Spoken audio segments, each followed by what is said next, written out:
Hey everyone. Hey, how's it going out there? Joe Exotic, I really think he's a hero. The story you What? know. I'm gonna make you a gun-toting, animal-loving star. Oh, sorry guys. Sorry. It's like oops, every time I live stream, hi Olivier. Comment ça va? Every time I live stream, I learn something new about how to do this. It's exciting. You guys, it's so cool to see you in there. Hi. I just started doing this, as you guys know, like last week. I'm doing okay, thanks. And ever since I did it, I wanted to. Hi, Susan. Hi, Maureen. Nice to see you. I wanted to do it where I would like get to talk to you more. I don't want to just come on here and talk about news. Sorry, live. Now I have a frog. I have Olivier, my little frog, and I have a frog in my throat. Mexican pizza. To me, Mexican pizza is just wrong. I'll do the pineapple, but not the Mexican. But chicken pizza, no, really, definitely not. Maybe Mexican, maybe. But our Mexican pizza, it's like not even Mexican enough. It's got the like Middle Eastern hot peppers on it. Hi, Jeannie. Sorry. Hi, Drum Beats. Hi, Charles from Windsor. It's nice to see you guys. So yeah, I wanted to just talk to you guys, get to know you a bit, but the title of the video, as you see, had to do with autism parenting. And I'm kind of promising myself today I'm going to do like 1 hour and then I'm going to put the lid on it. Because I've had, hi Broken Warrior, hi Tammy, I've had the experience of raising an autistic child, and it's really taught me a lot. And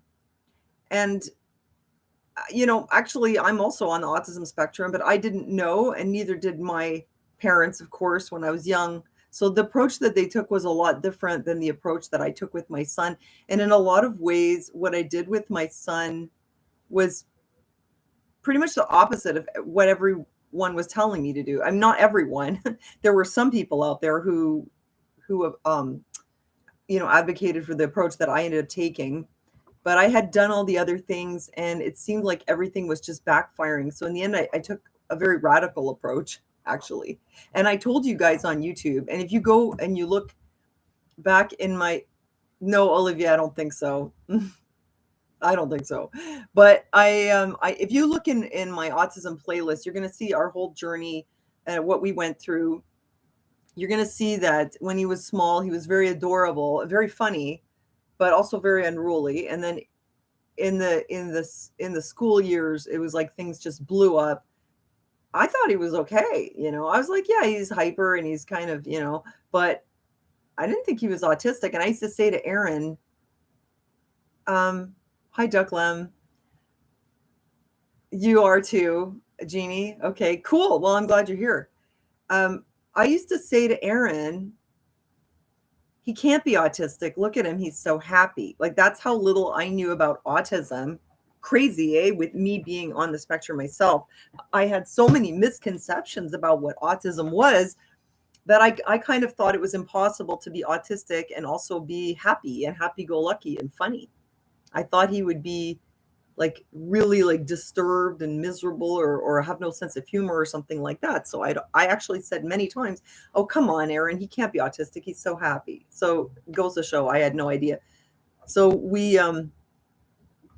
oh, am I on Rumble? No, but I'm on BitChute, but I didn't get it together and post the link below, but it's beneath my other videos. Your son's so full of smiles. Yeah, my son is a comedian, a natural comedian. He's not the only person on the spectrum who's very funny. There's actually a few famous people, like some actors who are on the spectrum. Dan Aykroyd, one of them, very funny guy, also autistic. But when we put him in school, it became obvious that he was really not like other kids in that he was just totally impossible to deal with. I mean, first of all, he was a lot less autonomous than other children. So I mean, I thought we had made a lot of headway because actually he was keeping his clothes on, So, and I didn't have anything to compare it to because when he was younger, I'd get him dressed, he'd strip it all off. But I was like, oh, well, I guess little kids do that. What do I know? Then I noticed my friends' kids don't do that. Then we got him to a point where he'd keep some clothes on. Then I got him in school, but they realized that he doesn't know, he can't put his shoes on. He can't put his snowsuit on. He can't even open the zipper in his bag. Like he's got all these. And I was like, well, he's only 5. And they were like, yeah, but the other kids at this age, they can do these things. And the other thing was he didn't follow directions at all. They would tell them, take out your paper and do X, Y, Z. And he wouldn't do it, or he would do it, but in a very, different way. Like they would say, draw the letter A, and then draw a picture of something that starts with letter A, like an airplane.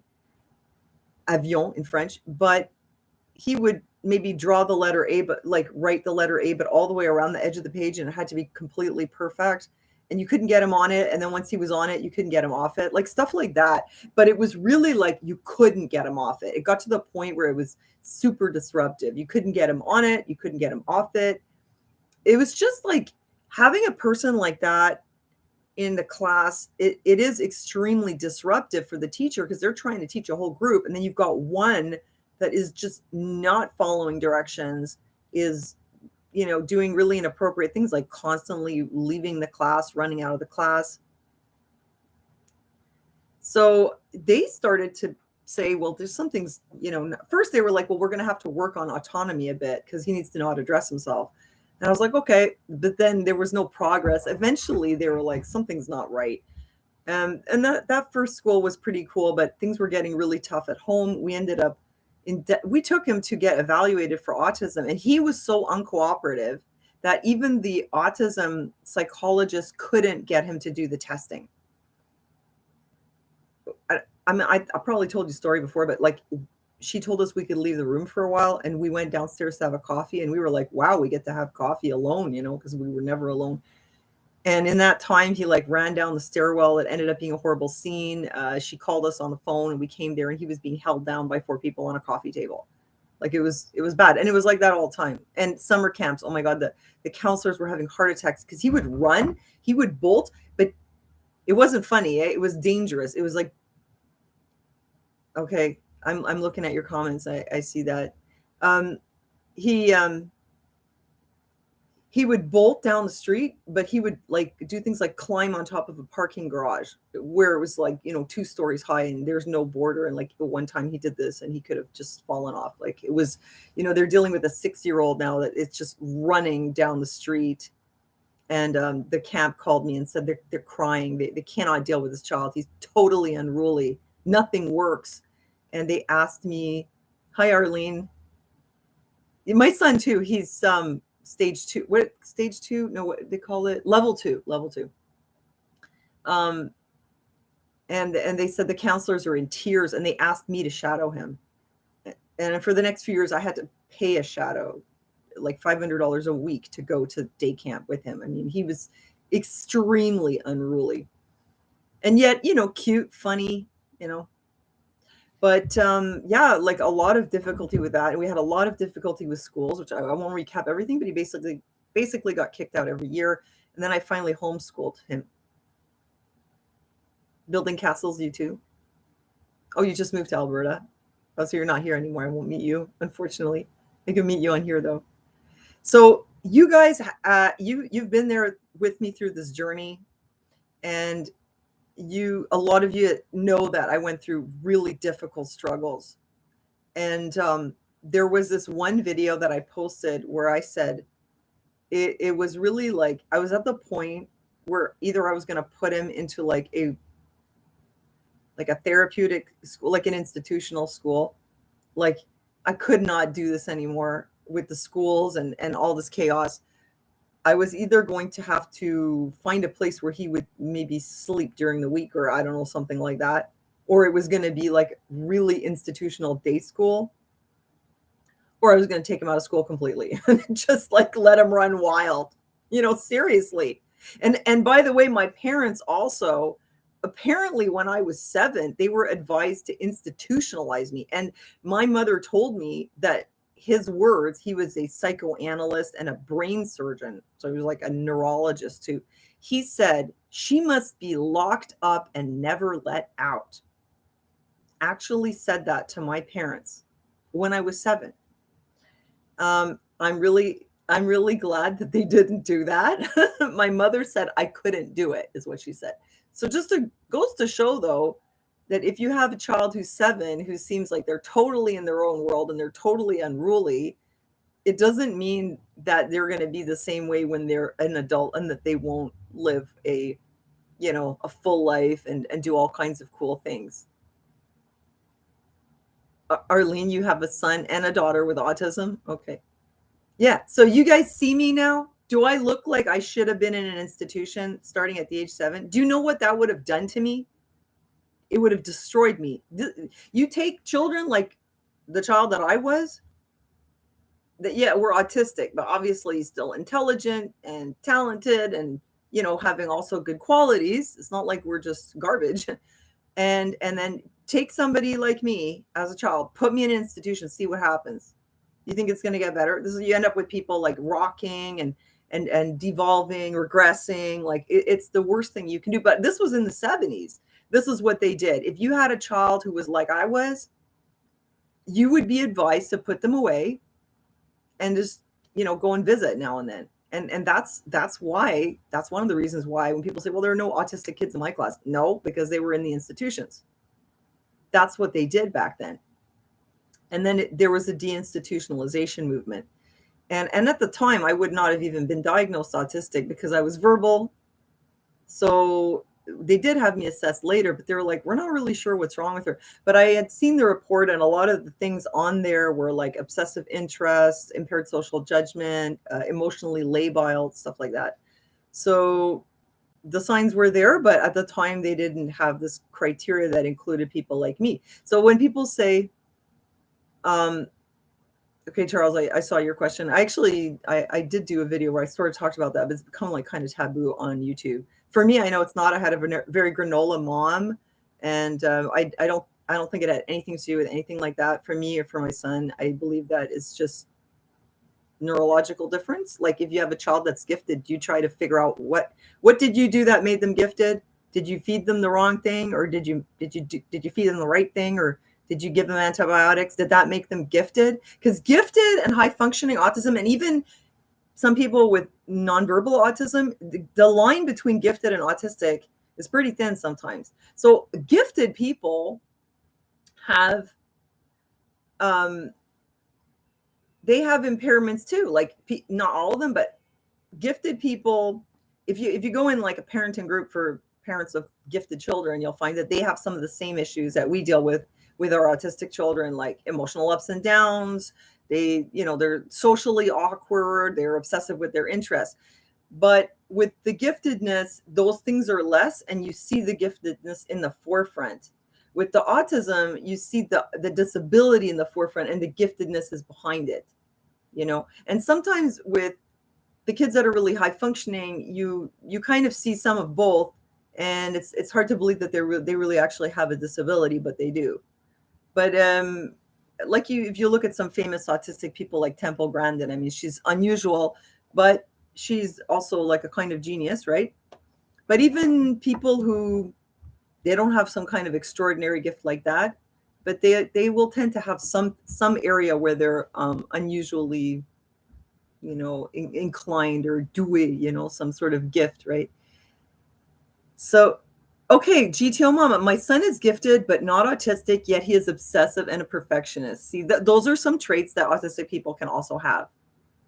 Right. Yeah. So there's some line, and especially when you're, with some Aspies. But honestly, as I say that, it's like, it's also with people who are more visibly autistic. They can be super gifted as well. I mean, it's just a neurological difference, and it's a mixed bag for each person. You get all kinds of different things. But with my son, he is definitely autistic, and it's funny because now people see him and they go, Oh, no way. Oh, it's so annoying. Like if I tell people like, oh, he had a lot of issues in school because of his autism, they totally don't see it. But that's because they don't know what to look for.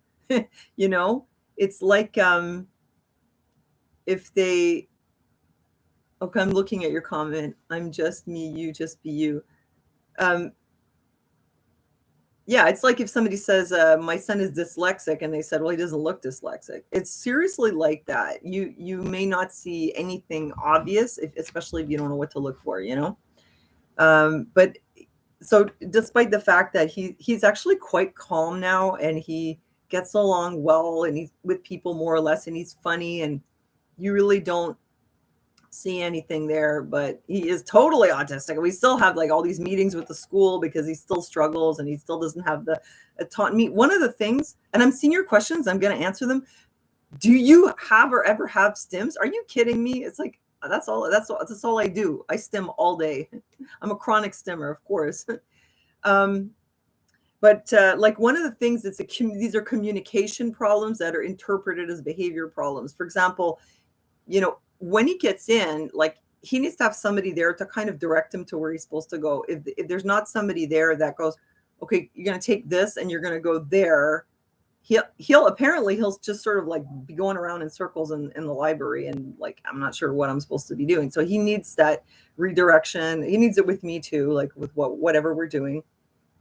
But let's say sometimes he'll be sitting there, and then it's like normally a teacher would say, oh, Gunnar, you're not working. Why aren't you working? I told you to get on the job, you know, and he'll just sort of sit there. But at this school, they know what to say, and they'll be like, Gunnar, do you need something? Is there something that you're trying to do? And then he'll finally say, I don't have a pencil. But it's like the autism in you makes it difficult for some reason to ask what you need. And for some reason, there's this difficulty with communicating, like giving someone instructions or asking for what you need. So, you know, you have a high functioning, supposed, right? This labels. You got this kid sitting there, and the teachers think he's being, you know, uncooperative because he's not doing the thing. But if you know how to ask him, then you'll find out it's because there's something that he needs, but he just won't think to tell you that. He doesn't realize, like, if I give this person this information, this is what they're going to do with it, and it's going to help me out. So he still has issues with this kind of stuff, you know. So let me see. I was looking at some of your comments, but he's come a really long way. We're very proud of him, and he's doing really well. And most important, he has a good self-esteem. Okay, let me see. Origami says, I discovered years later that I have Asperger's. Why I would spend hours online learning things by myself, but couldn't in school. Yeah, a lot of autistic people are autodidactic. Thanks, Susan. Hi, in St. Catharines. He's very handsome. Thank you.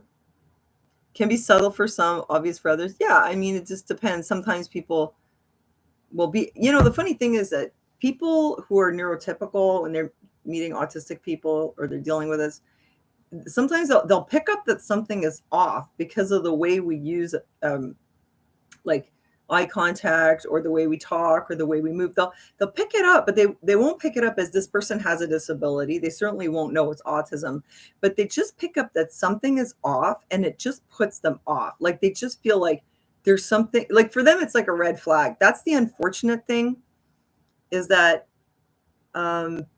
it gives people a red flag, and so they just, oh, hi Bella, nice to see you. It just kind of turns them off. They're like, I don't know what it is about this person, but something's off. And in situations where people are together for longer, like if they're at work or school or something, and then they have a chance to get to know each other, once you get past that stuff on the surface, then you get to know the person, then that stuff won't bother you so much. But sometimes it's like the tone of voice, the kind of voice, the expressions, those kind of things. Hydrofire, you think it's explained well, right? Because I know when I was in school, I remember hearing people talking about me behind my back, and they called me the creep. They thought I was creepy. But it was like, I'm sorry, I don't know. But yeah, I think that that's what happens. Sometimes people just get this feeling. Oh, hi, Shartney. Sometimes people think, yeah, like there's something about you that's off or creepy or whatever. So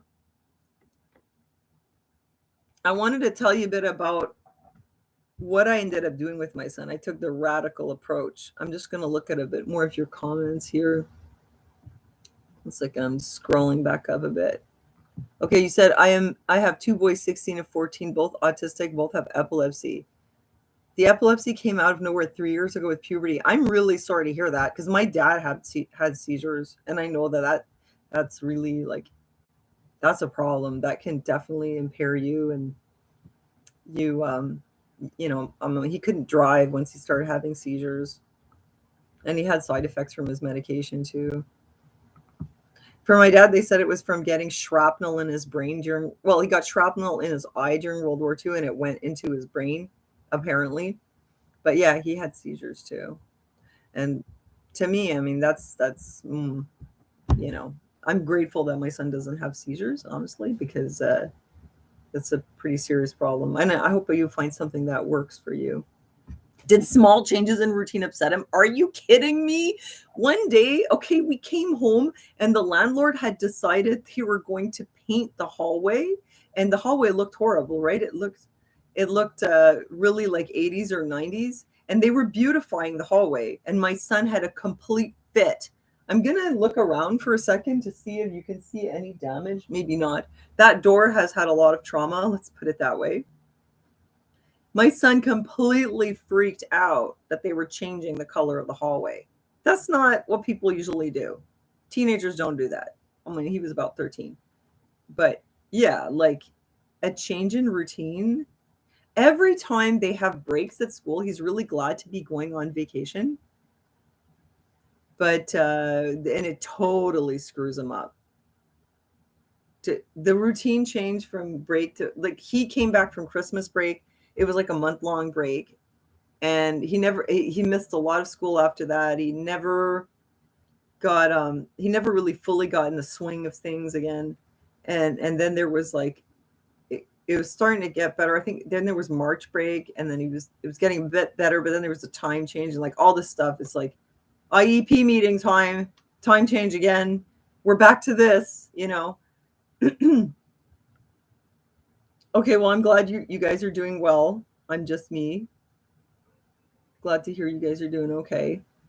Hi, Maria. Silver Rabbit. I love rabbits. That's a great name. Lydia, you have 3 sons on the spectrum? Cool. Oh, I love my son being the way he is. He's so amazing. Like, he's so different. He's so different from the other kids his age. His friends are too, though, just to say he has a bunch of friends now, and his friends are autistic too. So I think that's really cool. I love his friends. They're awesome. But my son is so different, and he looks at the kids that are in his grade, and what he perceives is that what's central to their life is, I guess, normal teenage stuff. They're into TikTok, they're into memes, they're into celebrities, sports, I think, music, their clothes. And it's like they have this whole culture, which I think is just the normal 2020s teenage culture. And to my son, it's totally foreign. It's like he's from another planet. He looks at this and he's just kind of like, oh, it seems really silly to me. Like, it doesn't, this is all just stupid stuff. He doesn't understand why they're so into that. And you can expose him to all the popular culture that you want.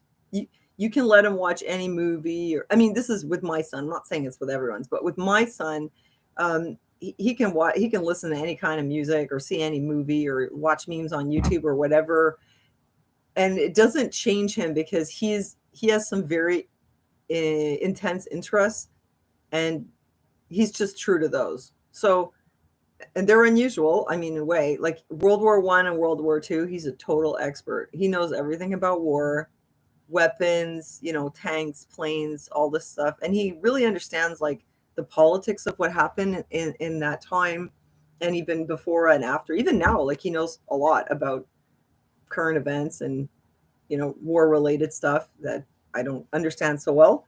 but he's very like self-educated on this, and he also took an interest in Russian, and this was years ago before it was unpopular and politically incorrect. It started with an interest in war machine obsession, war, but he really like was reading books to understand, you know, the politics of it. It wasn't just the weapons. So yeah, the Russian thing, it started with, there's a YouTube channel, maybe you guys can know it. He calls himself Mr. Slav, and he wears these like tracksuits that says "We Slav" on them, and he says "Stay cheeky breaky," and he says "Don't be a gwopnik" and stuff. Do you guys know? Like, does anybody know? Because we don't remember his name. And he's like, "I will make myself butterbrot." He makes a sandwich. He calls it butterbrot, and then he listens to Yeduna Harbasa. Listens to Harbasa. You know, dance with Harbasa. Do you guys know who I'm talking about? My son would be very happy because I cannot. No, it's not squatting Slav, although we do squat here like Slavs. I've been doing it my whole life. That whole squatting thing. Make sure you're not on your toes or you look like a Western spy. Does he have glasses? No, I don't think so. He would sometimes like remake his cars to Slav them. Like he would put the Adidas stripes on the hood of the car and stuff like that. I think my son's coming in. No, Borat. I love Borat. Do you know that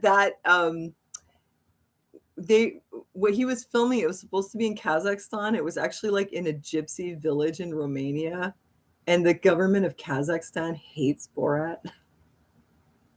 The Life of Boris. Life of Boris? I don't know, maybe that's it. Anyway, yeah, is it Life of Boris? Butabroad Gwopnik. Yeah, put Tripalowski on your car. Anyway, my son, it started out with that. Thanks for telling me that. Started out with that. He got into the music. He wanted to wear Tripalowski. He wanted to listen to Harbasa. And he wanted to eat all these weird foods. He was asking me for sprats in a can because he saw Boris eating the sprats. He wanted the little tiny pickles. He asked me for smoked eel. He wanted all this weird Slavic food. You know what I would do to make him really happy? I would take him to this store called Bucharest, which is like a Eastern European sort of supermarket. And just because kefir was a Slavic thing, he would just guzzle that stuff, you know? So anything that was Slavic, he would even ask me, "Oh, please, Mom, can we buy the coffee because it's from Russia?" Yeah, it's cute. I think so. So it started with that. It was like a cultural thing. Then he started getting interested in the language. It's Gunner, though. It's, you know, no hard feelings there, Don. I'm not taking it bad. But it is Gunner, though, because sometimes people often think it's Hunter, but it's Gunner. So Gunner for president. Prime Minister, actually. So it started with this. He's eating these weird foods. He's wearing tripaloski. He's squatting. He's doing this kind of stuff. And then he got interested in the language and he started doing Duolingo. And he did that for like, oh, I don't know, like a good year. And then I had some funding where I have to get him like a babysitter or some kind of like a accompagnateur, like somebody who could like take him out and this kind of thing. And I found a guy, and I made sure to find a guy who speaks Russian. The guy's actually Ukrainian, but he speaks Russian. There's a lot of Ukrainians that speak Russian, you know. So I got this guy as his like accompagnateur, and the guy speaks Russian. And so now Gunnar is like, he's like obsessed, man. He's like speaking Russian with this guy all the time. And I'm picking it up too because my father spoke Polish and Russian fluently. And so I grew up with a lot of this. So like a lot of Polish is still in there. And then when I hear this guy talk, I'm like, oh, I know what that word means, like automatically, because somewhere in there in the recesses of my mind, I know the Polish word. So it's super fun. We're kind of like on this trip for like learning Russian language together now. So tonight, I mean, just to say, why am I telling you all this? His interests are very focused. They've got nothing to do with so much the popular culture. He's super into Russian everything, and war and music. And oh man, this kid though, He started playing guitar, and he's very hard to. I wish you could do a life regression. Okay, I'm going to come back to that. I'm going to come back to it because I'm a Christian, right? But if there was such a thing, I think I know who he was. Okay, I'll tell you some weird stuff there. Okay, so don't let me forget. Don't let me forget. I want to come back to it. So, where was I? Oh yeah, the music. So I get him a guitar. He's really hard to teach though. Like he won't watch what you're doing. Anyway, eventually he starts kind of. I mean, I started this with homeschooling. Eventually he starts learning guitar. He gets interested. I get him an app. He's doing guitar a bit, and he's kind of on and off with it for a couple of years. You know.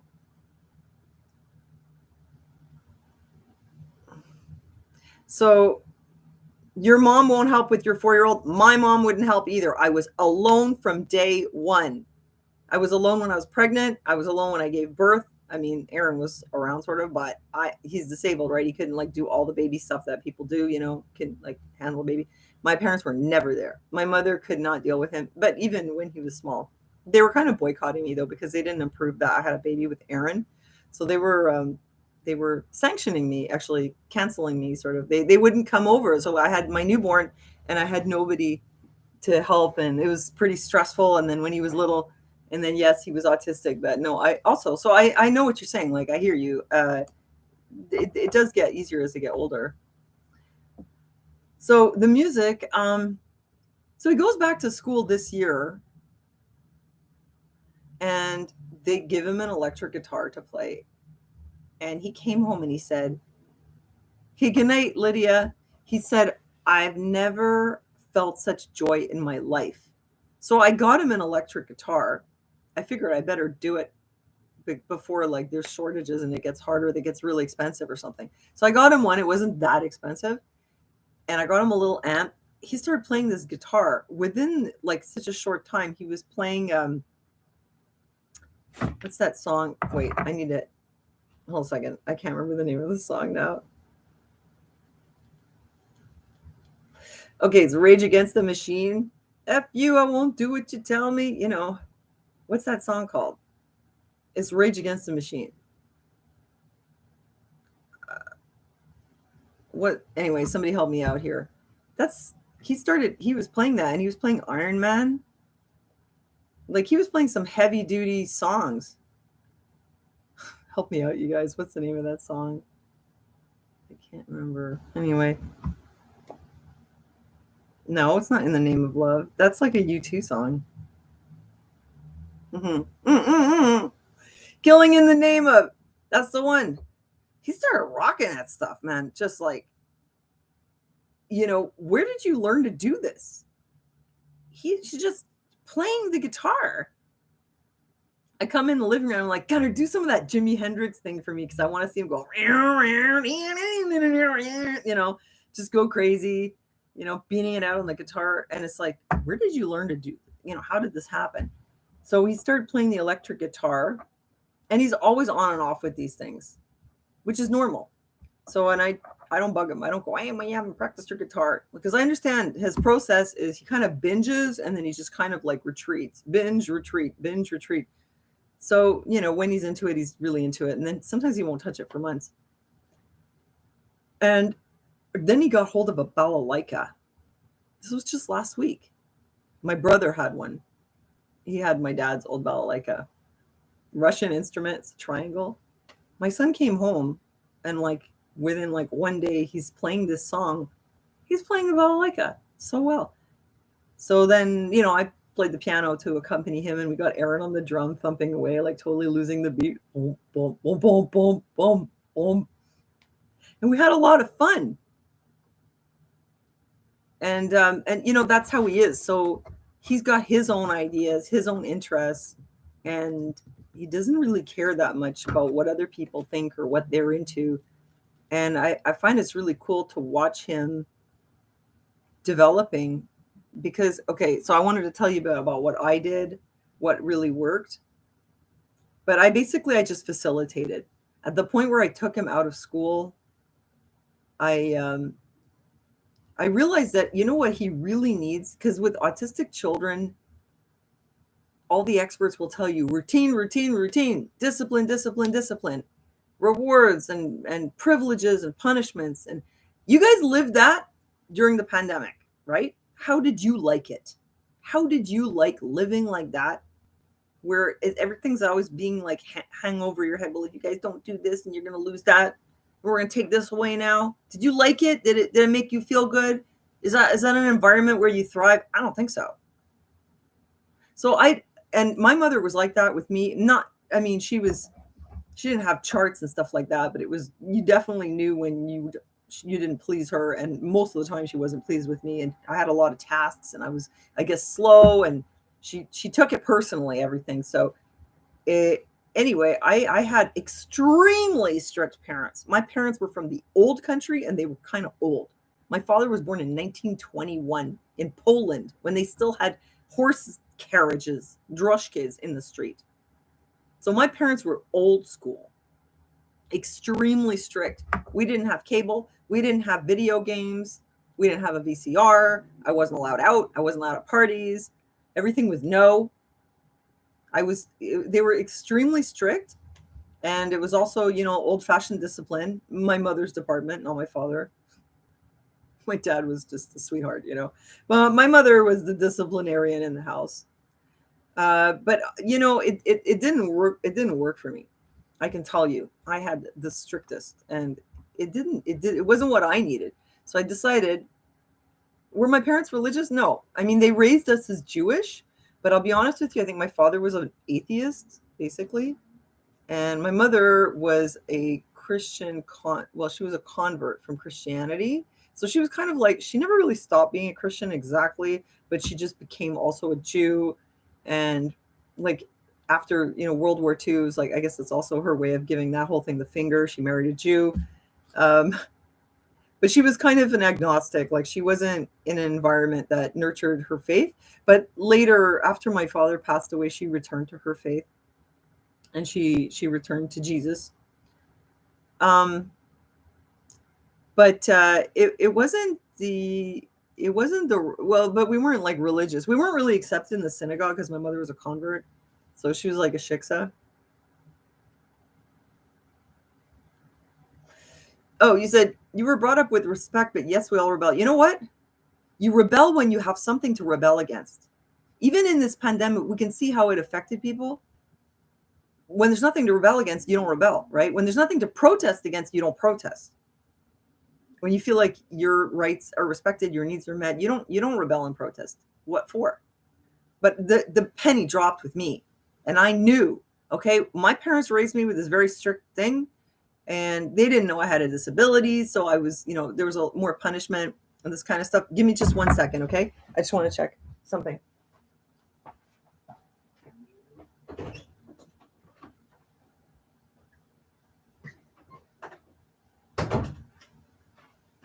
Sorry, I thought the door opened. So I decided, I'm not going to do that. If I look back, what would have been the right thing for me? And if I look also at other people I've met in my life, well, that's horrible, Claire. That's horrible. If I think about other people that I've known in my life that did rebel or that did have a low self-esteem or that had problems, like I had an eating disorder and stuff. And I think, what is it that they seem to have in common? A lot of them, they grew up in homes where they felt like they weren't accepted for who they were. I mean, your parents could have whatever kind of views it is or whatever, but you as a human being need to be accepted and loved and appreciated just the way you are.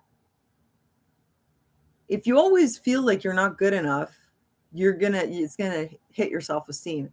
And if you live, yeah, it is really horrible, Claire. That's just mind-blowing. Some people are so abusive sometimes. Hi, Jeff. Yeah, that's crazy. And I mean, like parents, like when they start laying on the discipline and it's not working, and they just lay it more and more and more, and until eventually it's like it's becoming abusive. But if it's like everything that you're doing is wrong, and they're, if you're growing up and you feel like whatever you do, your parents are not pleased with you, and they're extremely strict, and it's like oppressive on you, then you rebel.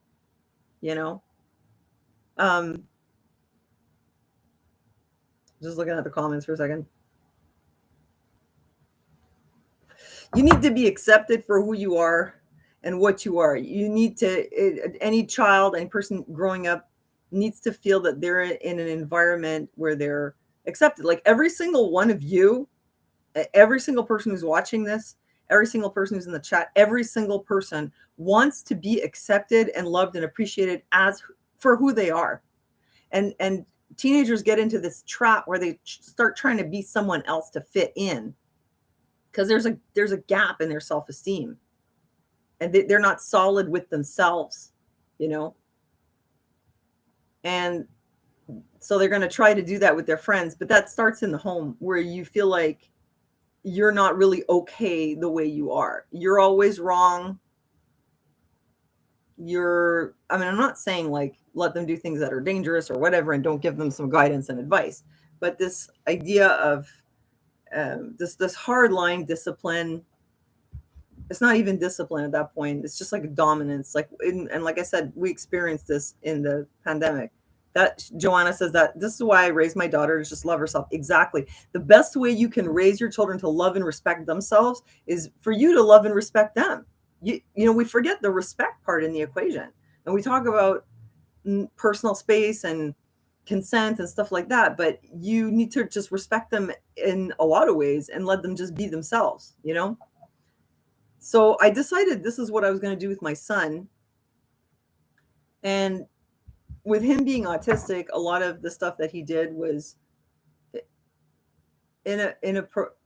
Calvin, you want to know what I think is a cause? I truly think it's genetic. I just truly think we're just wired differently. And you see me, like I said before, I seem pretty normal now. And at 7, they wanted to put me in an institution. And my son too, totally like wild, out of control. And then once the frontal lobes kick in and that makes up for some of the stuff, then you become like, I don't know, you just become more functional. And I think it was just a neurodivergence. That's it, you know. So I decided that I was really just going to let him be himself. I was going to give him a lot of freedom, even maybe more than what I was comfortable with. I was going to unstructure things. And I was going to just be like a guide. I was going to guide him and mentor him, but I wasn't going to dominate him. Although when it's bedtime, I will shut off the PlayStation and be like, get in the room. It doesn't mean that I never, you know, take the upper hand and say, okay, listen, this is the limit. This is where it ends. And a lot of times though, when I do that, I tell him, you know, you're not managing our time. You're not managing your time. And I've explained to him that because he doesn't have the fully developed frontal lobes, he's not able to make decisions the way I am. So he needs to let go a bit and just trust me. And what I do is I encourage him to trust me. I don't say, well, you're going to do this, or I'm going to punish you and this and that. I say, I'm asking you to trust me because I have better judgment about this situation. And when he had issues with his behavior, we would really look at, well, what happened? Okay, you ran out of the mall screaming and you were banging your head on the walls and, you know, something happened. Well, what happened? So we could understand how does it, because you don't go from 0 to 60 out of nowhere. And so I kind of helped him to learn to understand what his condition is, what are the things that end up causing problems.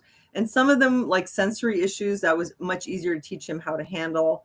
Other things like communication is a lot more difficult because he'll talk a lot and he'll joke a lot, but he won't communicate well when it comes to things like needs, you know, like where people communicate to get what they need from someone else. This was always a problem. Does Gunnar consider other people's feelings naturally? You know, in some ways he does. Like he certainly tries.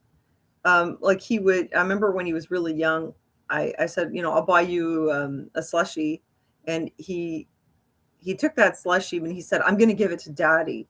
Or he said, no, can we get a vanilla ice cream and give it to daddy? Because he knows that daddy likes vanilla ice cream. So he is trying to make people happy. But the thing with autism and why it comes across like you're so selfish is because when you feel like you're enjoying something, it's really hard for you to really grasp that other people aren't feeling the same way that you are. So if you're feeling like a topic is interesting, it's hard for you to conceive that the other person doesn't feel the same way. Or when somebody says, not right now, I'm doing something, don't distract me. Well, I've said that many times. It's hard for him to really wrap his head around that, because at that moment he's just very interested in this. It's very urgent for him to talk about it, and he's not trying to distract me or derail or whatever to cause a problem. It's because he's trying to share something. Charles, yeah, I had a radio show, yeah, with American Freedom Radio for 3 years. He's trying to share something because he's trying to share his enjoyment. It's just that you're not enjoying it. But it's hard for him to wrap his head around that. Do you see what I'm saying? So, sometimes when our autistic kids are being annoying, it's not because they're trying to bother you. That's for sure. We got to stop taking things personally. They're definitely not out to get you. They're not trying to annoy you. They might actually be trying to draw you in so that you can share in their enjoyment or in their interests. So I backed off a lot. What I did was I reduced the demands a lot, and we worked on one thing at a time. Like, for example, independence on the toilet. This was achieved like completely at 10 years old. Okay. So when people looked at my son and they said, oh, he's not autistic, there's not, blah, blah, blah. Trust me, when your child is still not fully independent in the bathroom at 10, it's not your parenting. There's something, it's developmental. And there were so many things like that. So we worked on them one at a time. But then once, he was becoming independent with something, then I encouraged the independence. So what we've been working on right now is taking public transportation. So he's actually being independent right now. I drove him to the movie theater with his friend, and they took the bus back downtown, and they're walking around downtown right now. Like, he's still out. I don't give him an early curfew. I let him go out. And does it make me nervous? It does. But I that's another challenge, that I really have to trust him. My son is so honest. The other day he came home with a license plate and he told me he stole it off a car, and I said, no, you didn't. There's no way. I don't even have this much concern that he would steal or do anything dishonest or do anything illegal. Like, not even this much. I mean, I guess something could accidentally happen if he didn't know, but he is completely honest. He's like logged in with my credit cards. And I remember hearing other people, and Aaron's credit cards too, like, he's in our accounts. We don't even have this much concern. We trust him 100%. Hi, Vicky. Vicky made it. And so he kept trying to tell me that he stole this license plate, and I was like, no way. And finally he was like, yeah, I found it. And I was like, I knew you found it. Because he also has, a conscience. And so if he did something wrong, he would know right away, and he'd feel terrible about it. Joanna says, you have instilled your values in him. I do the same for my daughter. I did, but I think also what I did was I used self-control on myself to not get emotional with him, because he was so aggravating so many times, so exasperating and frustrating. And I had to many times exercise an enormous amount of self-control to not blow my top with this kid. I mean, I failed a few times. I'll be honest. I did. I blew up. I yelled at him. I failed a few times. But, we've been together 15 years as a mother and son, right? So obviously there's some times where it happens. But I exercise a lot of self-control, because the yelling and the freaking out and saying negative things is extremely damaging. So if I see like negative words are about to come out of my mouth, you're this, you're that, you always, you never, I just hold it. I keep it in check, because it's like, what the Bible says, you have the power to speak life and death over your own children.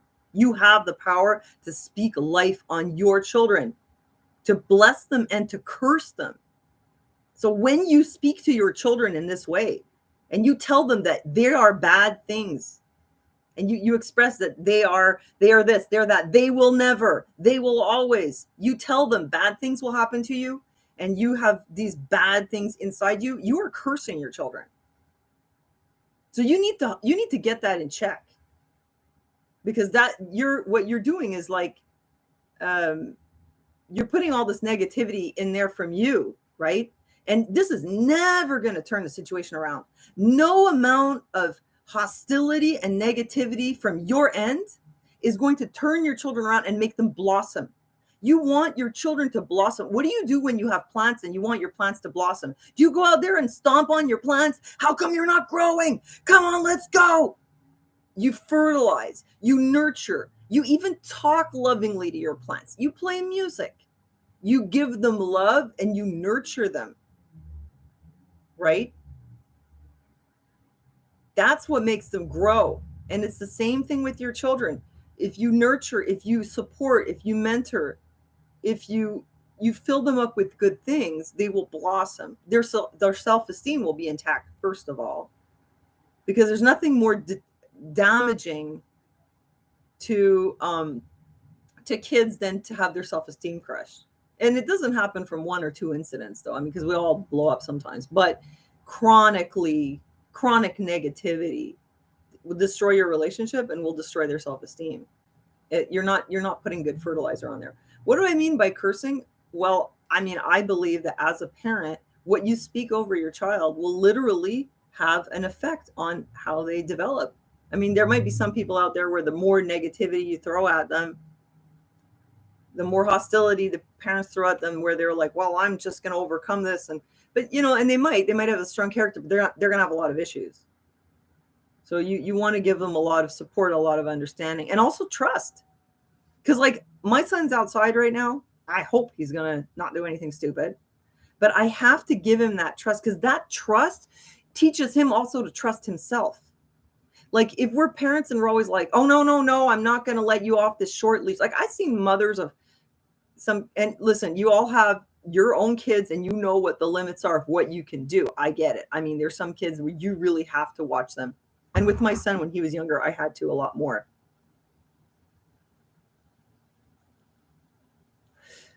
He said, parents, do not nag your children lest they lose heart. Yeah, right. We're not supposed to like grind our kids down. But as he's getting older, when they're little, there's a tighter leash on them. But as they get older, it's natural that they're supposed to get more freedom. So if you start reining them in when they're teenagers, then they're going to start rebelling. And the other thing about me trusting him is that it teaches him that he can trust himself. This is something that I've noticed, especially with women, okay, that a lot of us as women, we don't have good boundaries, and we won't tell people when, okay, listen, you're over the line here, like stop it. You'll stay in the situation that you're uncomfortable with. You'll tolerate behavior you don't feel good about, things like that. And some of that, and you'll go with other people's decisions. And some of that can come from, I'm not saying it always is, but in my experience, if you're raised to not trust yourself, if you're constantly being told that your judgment is poor, that you don't know what you're doing. Oh, you want to study art? You don't know what you're doing. That's crazy. That's a bad decision. Oh, you want to do, like these are just all healthy things, let's just say. You want to do, I don't know, you want to do soccer. Oh, well, that's not, you don't know what you're doing. You should be doing ballet. Or you want to wear those clothes, like, and go out like that. Like, what's wrong with you? So, or whatever it is, it could be anything about relationships or, any personal choices. If you're constantly being told that you have bad judgment, you're not going to trust your judgment. And if you're not given a chance to exercise your judgment, you're not going to develop it. So as hard as it is, we have to kind of let our kids learn to trust themselves. We have to give them a bit of trust. So, I mean, I'm also lucky that I have a son that he's very honest. I don't have to worry. It doesn't mean I trust him with everything, because I know he's a boy. Boys like excitement, and I kind of know that he'll probably look for some kind of mischief, but I just don't think it'll be anything too serious. But I can't take the approach of like, keeping him in all the time, because I mean, he was basically so isolated for so many years. And now he has friends and he wants to do things, and I'm not going to tell him, no, you can't go to the movies, and no, you can't go out because, whatever, because you're autistic, you're an autistic 14-year-old. I'm going to have to let him, I'm going to have to let him have a little bit of leeway. And I talk to him a lot about things though, too. We talk about situations, and I guess at this point, I just think he has a good conscience, and I pretty much trust him,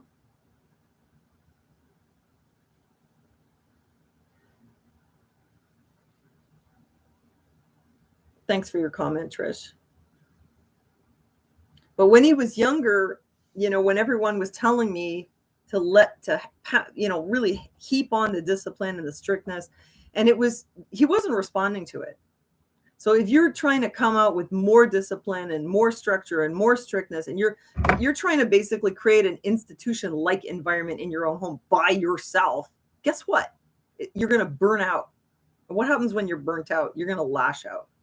I just knew this was not possible because he doesn't respond. So you put him in the corner, it comes right back out. You put him in the corner, it comes back out, but it doesn't get better. I put him in the corner, he pulled all the wires out of the walls, he pulled all the stuff out of the shelves, he climbed inside the shelves. I mean, it was just like, and then I'd go and I'd talk to him and I'd be like, okay, you had a timeout because, and I explained what it was, and then he answers me, an octopus has 8 legs. So it was really like, I don't think it worked, right? So a lot of patience was required. We stopped doing the super nanny stuff. What I did focus on was bonding with him. The bonding and the good experiences you have with your kid, it's like money in the bank. The more they're bonded with you and attached to you, the more they do want to please you, and the more they're liable to, follow instructions and to listen to you, and it's just really important for them to have a good relationship. So I focused on meeting him on his turf, like I had my ideas about what I wanted to do. Maybe I want to do some arts and crafts or whatever, but he didn't want to do those things. Well, I want to play some games or whatever. He did not want to do anything on my terms. So yeah, so many activities and backup activities, Joanna. The thing is, I had a big book of like 1,000 activities to do with your toddler, and he didn't want to do anything that I proposed. What he did when he was younger, he would play with the taps. This was just like his favorite thing. He would play with the water in the bathroom. He would flood the bathroom, flood the sink, the bathtub. If he was really like, didn't know what to do with himself, I would put him in the bath, be like, here's some bubbles, here's some stuff. And he would just have sensory play, flood the heck out of the place. Bubbles and bath water was a big thing for many years. Shaving cream, kind of random sensory play. Sometimes you get in a box of cereal and it would just kind of go all over. I mean, he was like 8, 9 years old even, usually at that age, they're doing things that are more constructive, but he would look for a lot of sensory stuff. He would climb on everything. It was actually hard to take him out because he would run so much. He was a runner. And so it was extremely stressful for me. You guys, there's videos out there of what I went through just trying to take him anywhere, and we didn't have a car. And he would just bolt all the time. Oh, les déplorables. Salut. Yeah, he was bolting so much. And then if I took him to the park, he would bolt out of the park. So you could have ideas about what to do with him. But I mean, the level of not cooperativeness was so extreme that just to get him to the park or just to be in the park, it was a lot of running. It was a lot of bolting, and it was a lot of bolting into places where he wasn't supposed to be. And it was just like, it never stopped. One day I took him on an activity that was on a boat. It was like a day cruise, something to do with the kids. Thought I was going to die. It was so stressful. Guess what he did when we were on the boat? He bolted. Oh, parking lots. Oh my God. He almost got run over at least once. And of course, then when you call their name, they don't respond, right? So yeah. I took him on a boat, and all of a sudden he was gone. And it was like a party boat, and there were 2 levels with parties. There was tons of people in there. And the first thing I was like, oh my God, maybe he went over. Maybe he went over the rails. But then I thought, he's not stupid. I'm going to tell you more about the boat. So yeah, it was like a day day cruise party boat here in Montreal. It has 2 levels where they were actually school trips, and they were playing music and dancing. And I got him on the boat, and I think we wanted to go and look on the deck a little bit. And there's railings, but there's like, spaces in between. It's like a bar here and a bar here. Don't lean over, right? And I'm watching him very carefully. And I swear it must have been like literally a second that, I don't know, I didn't look at him. And in a second, like, he was gone. I thought I was gonna die. I was like, oh my God, this is it. I should have never taken him here. Like, oh no, what happened? But I kind of thought, wait a minute.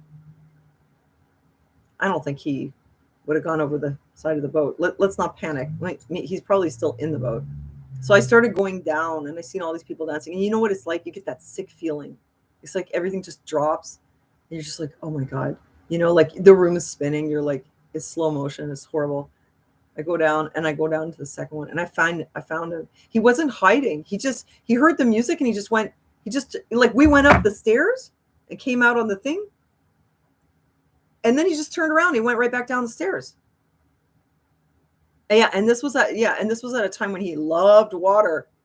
But I was like, no, he wouldn't have done that. He wouldn't have like launched himself over the side of the boat.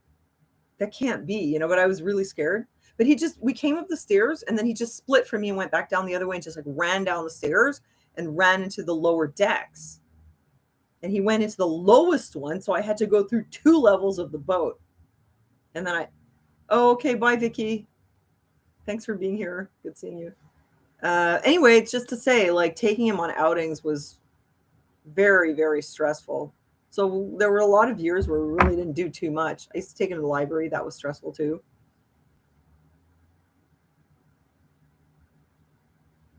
I believe and achieve. So yeah, I mean, it was hard. Some of what was hard about it was that I didn't have any support. Like, he didn't have a diagnosis at that point. We didn't have access to any like adapted activities. I tried to put him in different activities, and after a while, they would usually tell me, like, take him out because he wasn't doing what the group was doing. He did gymnastics for a little while. He did okay with it, but he didn't really follow instruction very well. So he liked to like mess around on the equipment, and I think he would have been a good gymnast, but like when they would make them do the thing where they just put their hands up and they just jump straight, like, he wouldn't do it. Like, he would be all like, he didn't have super good control of his body, but he'd be all kind of, but he was very strong, and he's like, in some ways he was athletic, and in some way, even now, like when he lifts weights, but he lifts it like, he has a thing, but he's always like this. He like lifts his weights like that. I'm like, Gunnar, you have to stay up straight, but even a little thing, like a little tip like that, normally people would be like, okay, I'm going to do it straight. He just, he just doesn't do it. I don't know. But anyway, I kind of like backed off on the demands. We reduced it to the minimum, like I said, and I just met him on his terms. So all this business about activities and outings, forget it. And I would just be like, well, what do you want to do? And mostly he wanted to watch YouTube. He wanted to watch TV and movies. He loved to have like movie night with chips and stuff, because it's not what we normally do. But he wanted to have some kind of junk food. And oh, thank you. Nicotine. Oh, whoops. Don't get censored here. Okay, thank you. Thank you so much. Appreciate it. I might go to Ontario to get the good stuff, because over here the government has, gotten their hands in the whole thing, and it's pretty bad what we have available. You might have to Google it. They decided to reduce it to almost nothing, which is anyway, but thank you. That'll be my gas money to go get it in Ontario. So he liked to watch TV, and he also liked to laugh. So I would really cut loose with him and get very silly, acting very like not like the mom, very, very, we had these big silly moments, lots of jokes, lots of inappropriate, well, not inappropriate in a bad way, but just like, woo, and he loved that. He loved the funnies, and he loved watching TV with me. And it's like, that's fine. I focused on that a lot. And the other thing was the travel. I would take, because, I'm Aaron's caregiver, so I would take time with just him to do something where he has all my attention. And it was very, very therapeutic for him and very good for our relationship. So these were the things, like, I tried to keep it very positive. Oh, there he is. He's downstairs. See? Made it home.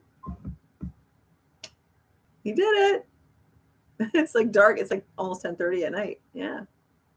So reduced the demands, kept it positive, kept it chill, focused more on bonding, focused on positive experiences together. As he got older, now just in the last year, now I'm starting to give him freedom. I mean, he never went anywhere before, certainly not. He didn't even go to the store. I mean, I told him, Gunnar, you can go. I sent him to try to go to the corner. I'd be like looking off the balcony. But this year, now at 14, now he started going out. And since he was responsible, he keeps his phone. He answers when I call him. He lets me know what he's up to. He's back on time. I continue to give him the freedom. But there was one time where he didn't have his phone on, or something like that. I got upset. The friend's dad drove him home, but what I did was I told him, you can't. Oh, he didn't take his phone, and then his friend didn't answer the phone. I said, you cannot go out if you don't have your phone. If the next time if you're at school and you say you want to go with your friend after, hi, uncool, and you don't have your phone, I'm just going to tell you no, you can't go. I'm going to pick you up. And if you're out and you don't listen, you don't answer your phone, then the next time I'm going to drive you to your friend's place, and I'm going to pick you up. I'm not going to let you go out by yourself. I'm not going to punish him like you can't go out at all, but I'm going to make it less cool. Like, oh, my mom's going to drive me. It sucks, right? So and so that's how. So there is a consequence, but it's not like draconian. Oh yeah, were you worried, GTO mama? Yeah, so I basically I ended up taking the radical unschooling approach that Dana Martin promotes. And I mean, you guys see him, he just totally blossomed. He started with all his interests that I described before, really blossoming with that. His independence. He's not taking the metro alone. Like his friend took the bus downtown with him, but he walked from the bus stop. So, I think it worked because in the end, what it is he's a balanced person. Like he might be autistic, but he doesn't have all kinds of emotional problems. Well, he had maybe some from like his experiences at school and with the pandemic, but not from his family. Like we didn't add to his problems,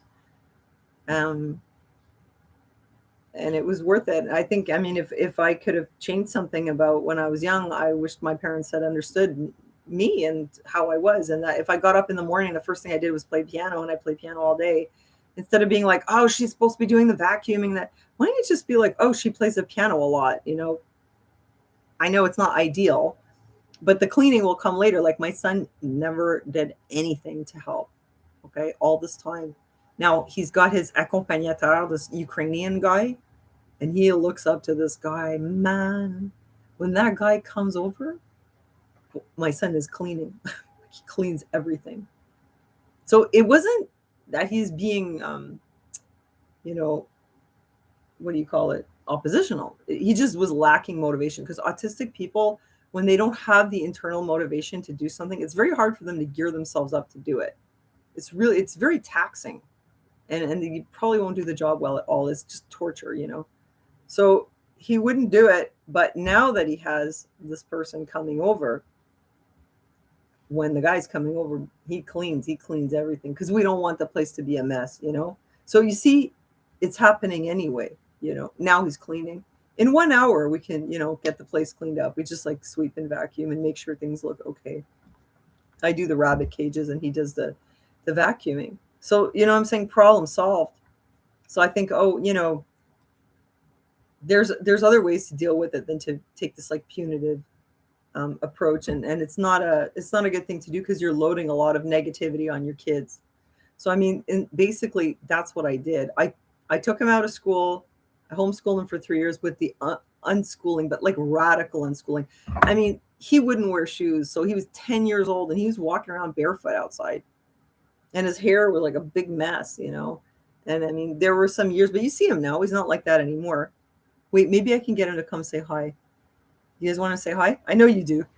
I'm sure you want to see him. Hold on. Gunnar, come here. Oh, you're there. I was just doing a live stream, but I'm about to wrap it up. Can you come here for a second? Just come say hi. They want to see you. Just come in for a second. Go. Oh, It's live, okay? It's the viewers. It's live, so watch your language. Okay. Because they love you. They want to see you. Can they see you there? See me? There he is. Yeah, come lean in for a second. He's just going to be here for a second. Oh. So how was school for Gunner now? I don't know. It's all right. Look! Play guitar. See, they can see you. Oh yeah, they've never seen me before. They have haven't seen you in a while. John Belushi eyebrows. I was just telling them, I was doing a live stream about autism parenting. They say you have amazing hair. He sure does. Hey, it's cool. It's cool stuff. I love this stuff. It's good stuff. I was doing a stream and I was telling him, yep, my 14-year-old autistic son, he's out right now in the dark in the city by himself. I trust him. He's going to come home. He's going to be fine. And then when the phone rang and I was like, there he is. They were like, whew, you finally came home. Did you have a good time? Yeah. Was it? My friend found a pedo van. No? No. Like, I don't know what he's going to say. But you stayed away from it. Yeah. You found a van, a suspicious van. It followed us. It followed you. That's scary. Yeah. It was in like the parking lot. It's totally empty. Ooh, what were you doing in the parking lot? We just like got another. Oh, my friend's. You can't come in because you're under 18. No. Look, he has this face covered. Oh, you have your face covered? Okay, so his friend is still here. No. Come in here. Yeah, because we don't have parental permission for him. So I won't keep you here long though, because he's gonna hang out for a few minutes. Yeah. So there was a van. What were you doing in the parking lot? We just got out of the. You got out of the mall. movie. Why did you go in the parking lot? Because. Oh, you didn't come out the front exit. You went in the back exit. It was cool because the water and the light, man. You know? The water and the light. I don't remember. The dreaded windowless van. Was it a windowless van, Gunner? Yeah. It was, eh? But there It was, followed like, you? Someone inside of it. The two of you? Well, I mean, look, and then odds are we it was walked nothing. away from it. You walked away from And it. That's we smart. walked down this thing, and then we looked back, and somehow the van had, without us noticing, moved directly behind us. And it's like, how it was here. We walked over here, went like this, and it was over here. Really? Well, the next time you go that mall, you can come out the other door, right? But like, I'm a small woman. I'm only 5'2". He's like 5'8" at this point.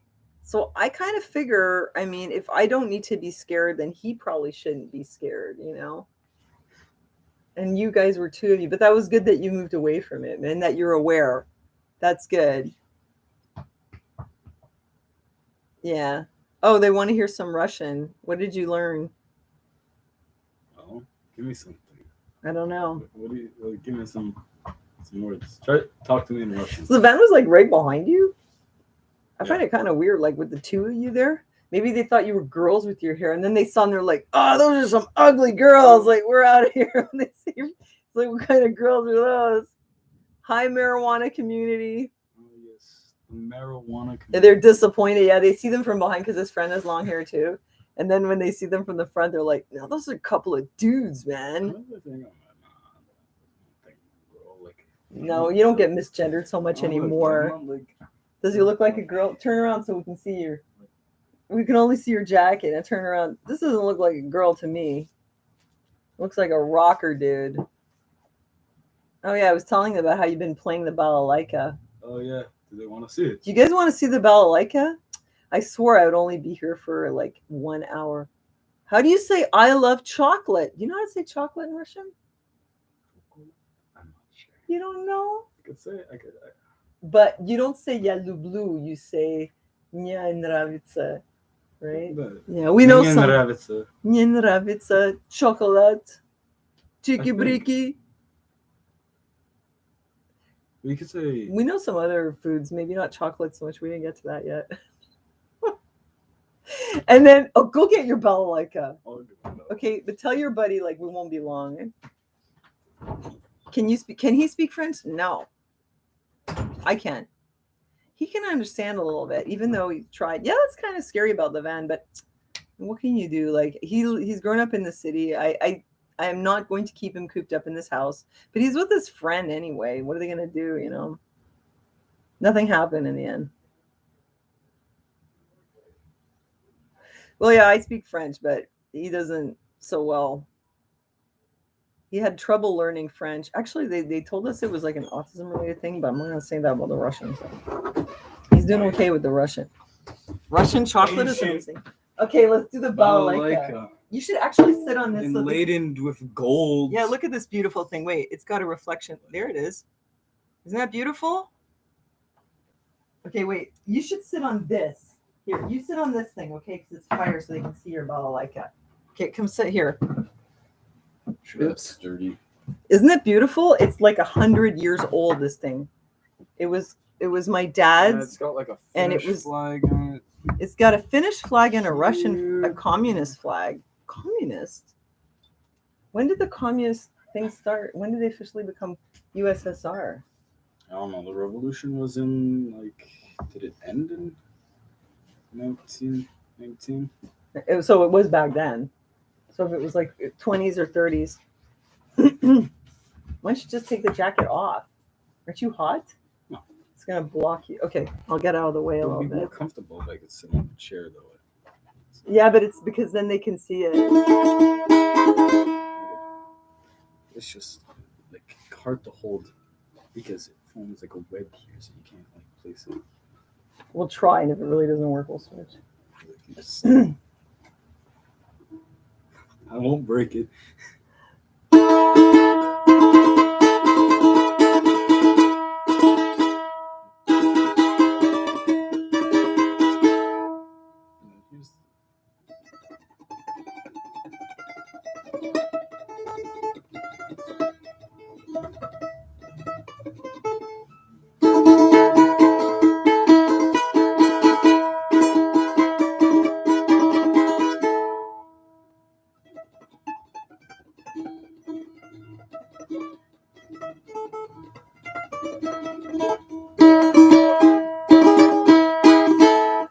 Pretty It's a good. bit- yeah, but He it's just not got it like last week from his uncle, Lennon. and he's rocking it. It's good. He plays the jaw harp too, and the acoustic. Your acoustic is ready. Eh? We had it repaired. I'm gonna go pick it up. That reminds me. Look, they like it. Clap, clap, clap.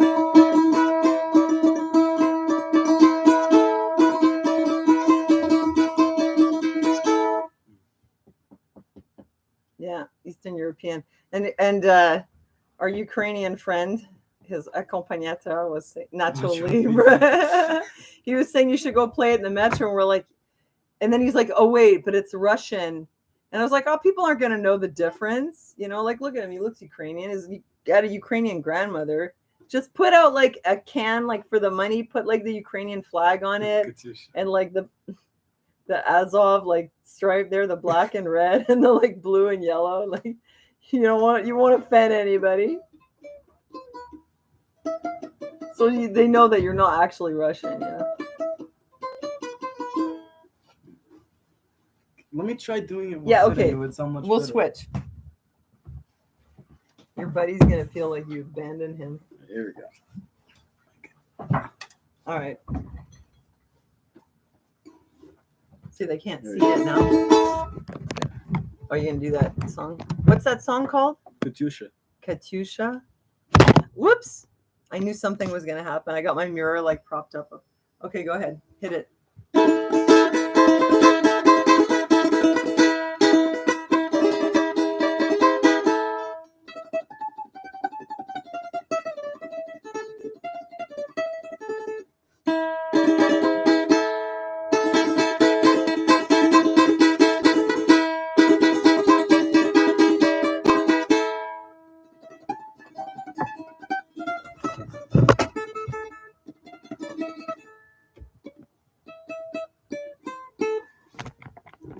Yeah, it sounds good.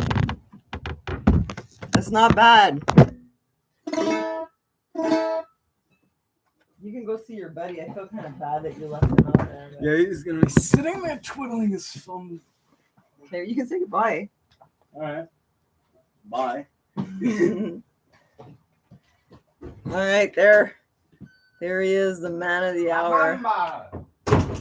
Oh yeah, he should learn how to play La Bamba on that thing. It's pretty good.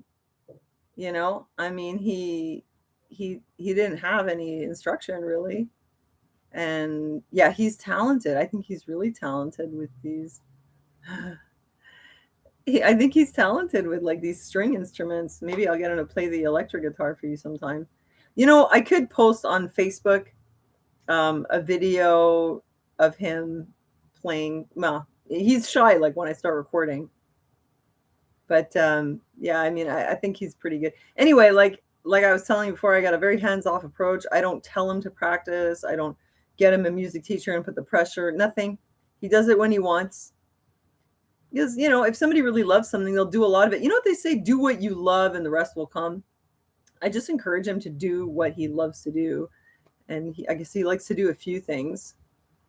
And with the music, I think he's pretty good. He's good with the jaw harp too. He's good with drums. Like he's good with all this stuff. Now he has an app that he puts on the piano, and then he wants to play piano. But I remember when he was younger, and I took him to piano lessons. She couldn't get him to do anything.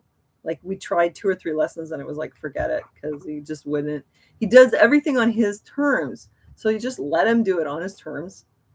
And I mean, as you guys see, like with the, you know, if you see my autism playlist, I mean, you see how far he's come. So I think that what I did, it's a combination of the radical unschooling and also the sunrise approach, like meeting them on their terms, and also like a lot of freedom. And I mean, I'm sure there's people who would say, oh, I couldn't do that with my kid.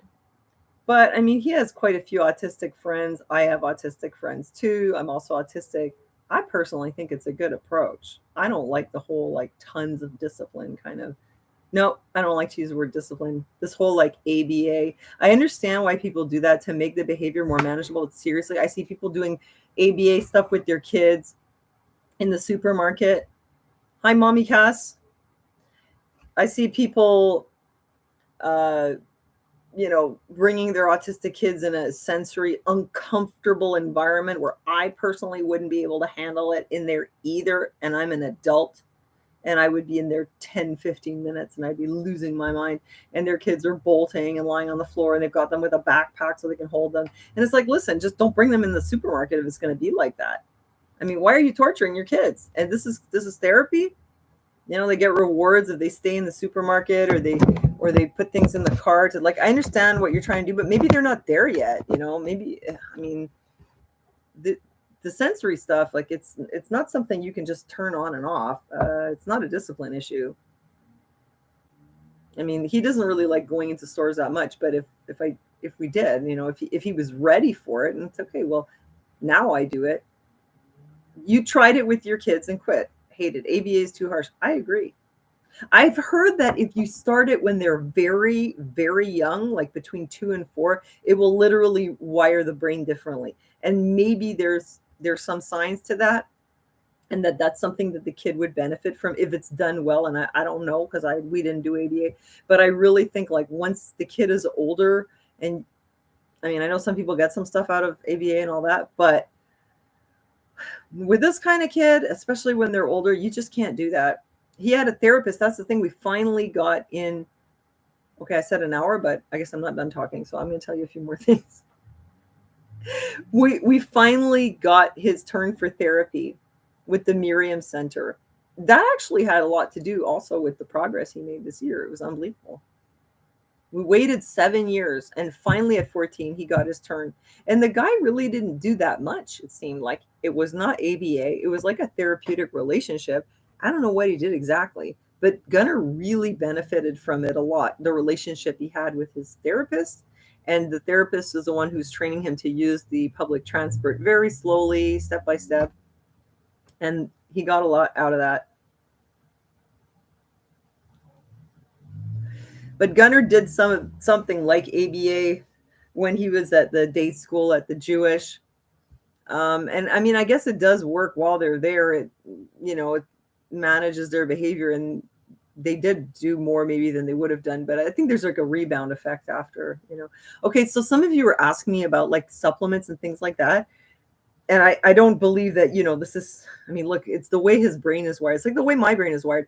And I'll tell you though, my brain is wired a little bit more like a dude. And it's in a way, like on a social, I'm not saying I'm trans or anything like that, but although, as you may know, on the surface, I'm very feminine, but with relationship and interpersonal, I'm a lot like a guy, like your average guy. I don't analyze my relationships.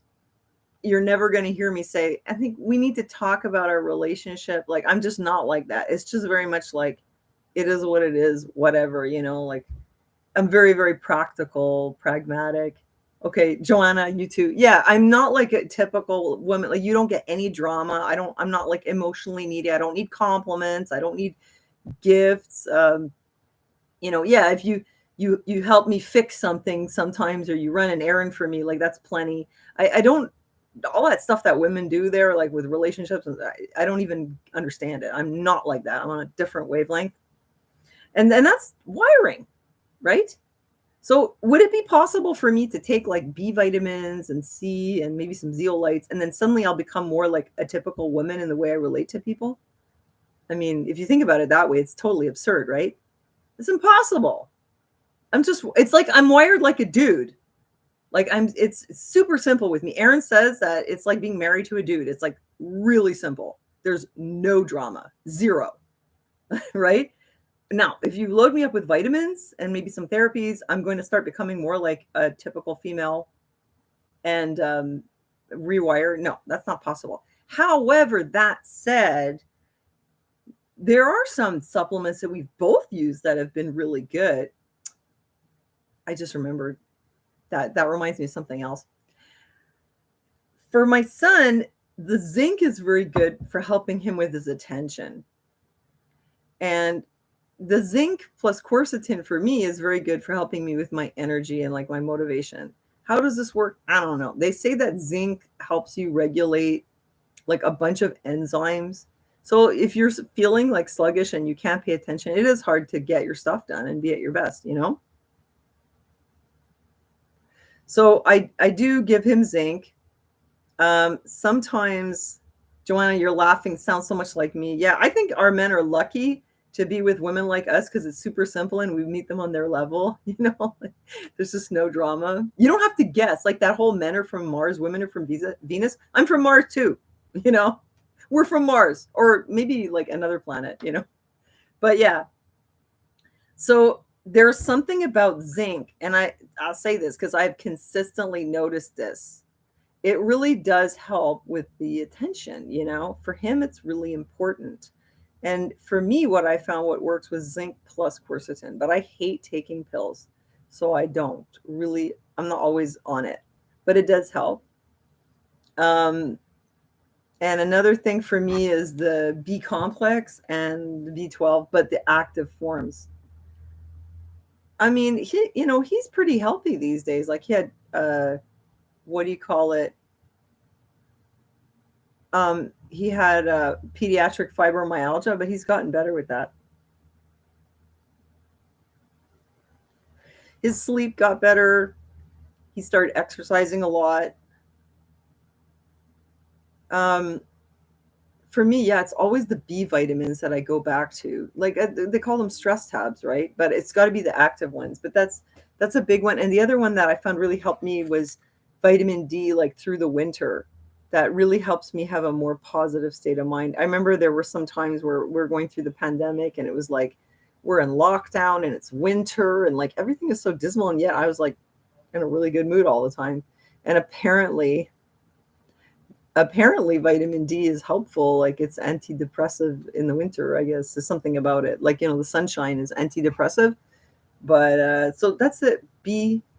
But what did I give him? I would give him B, and then I'd give him C, D, zinc, and quercetin. That's pretty much it. I remember sometimes, I'm trying to think, like, yeah, I'd give him some vitamins. I was trying to give him the B because he has a methylation defect too. Not MTHFR, but MTRR, same as me. And I try to stay on top of the B vitamin, but I'm not always super on it. But those vitamins, it's more just to improve his well-being in general, just the same way as exercise, or melatonin helps him with the sleep a bit. Exercise, I'd say, is one of the top things. So it's not, it's not going to change your wiring. That's not going to happen at all. But I find that as he's gone into his teen years and his frontal lobes have developed, it seems to have like compensated. So he's much better at like emotional regulation. And it's funny because sometimes, you know, with the teenagers, the amygdala develops faster.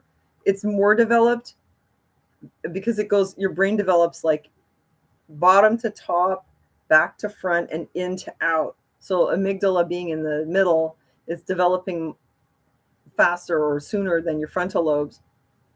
How do you get diagnosed with methylation defect? Genetic test. Genetics. That's it. We did a genetic test. Oh, you do it like a 23andMe test, and then you go to a site called Genetic Genie, and you run it through there, and it'll pick up all your defects. I mean, it's not giving you a consultation on what they mean, but if that, you can get your data from there. That's what we did, because we were trying to figure out some stuff with him when he was young. So we both did this kind of genetic test. But yeah, so the amygdala is where you're processing emotions, and it develops earlier, and you know, so it's more developed. So you're hyper emotional, the reptile brain, yeah, you're hyper emotional, you respond very strongly, but you don't yet have the full frontal lobes developed to kind of censor it, you know. So that's why teenagers sometimes they'll get really triggered, and they're very angry or very sad or feel very desperate because their amygdala is like popping, you know, and the frontal lobes are not able to put the brakes on that.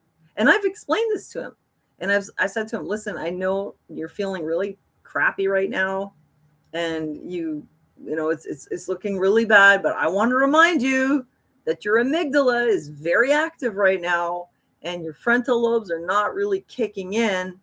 So that's why this situation seems like it's huge and it's a really big deal and you're never going to get over it. But give it a little bit of time. And once your amygdala simmers down, then we can talk about it some more and see how you feel about it. I've told him this. I've explained to him many times how the brain works. And he trusts me enough that when he's in this kind of state, he'll actually listen and be like, okay, okay. And even though he's feeling really upset and angry about whatever it is, yes, realizing they're just mechanisms of the body given for survival. Exactly. So he understands this. He kind of like, it's like a, no, not biofeedback, but it's like he kind of understands his biology, and that actually helps him. That's one of the things where that kind of information was really helpful. And he might still be really raging at the time, but the last thing I'm going to do is tell him, breathe, calm down, because it's not going to work.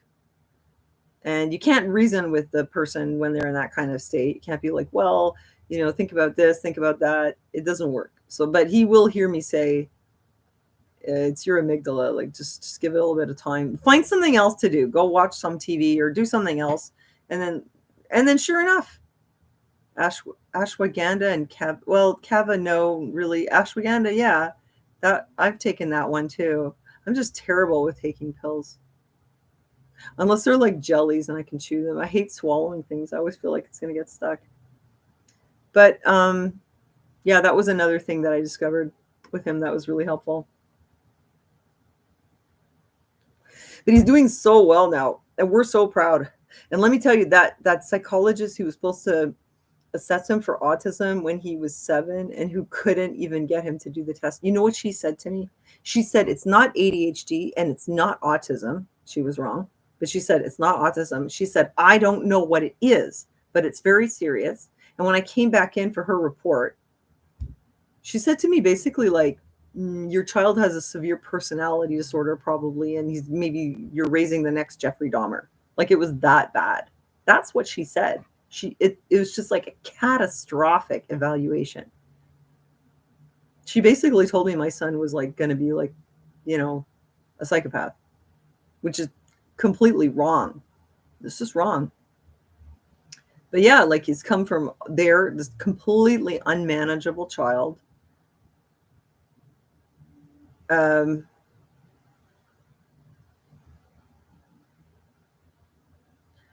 To someone who's like really well adapted, and yeah, he still has issues at school. He needs extra help.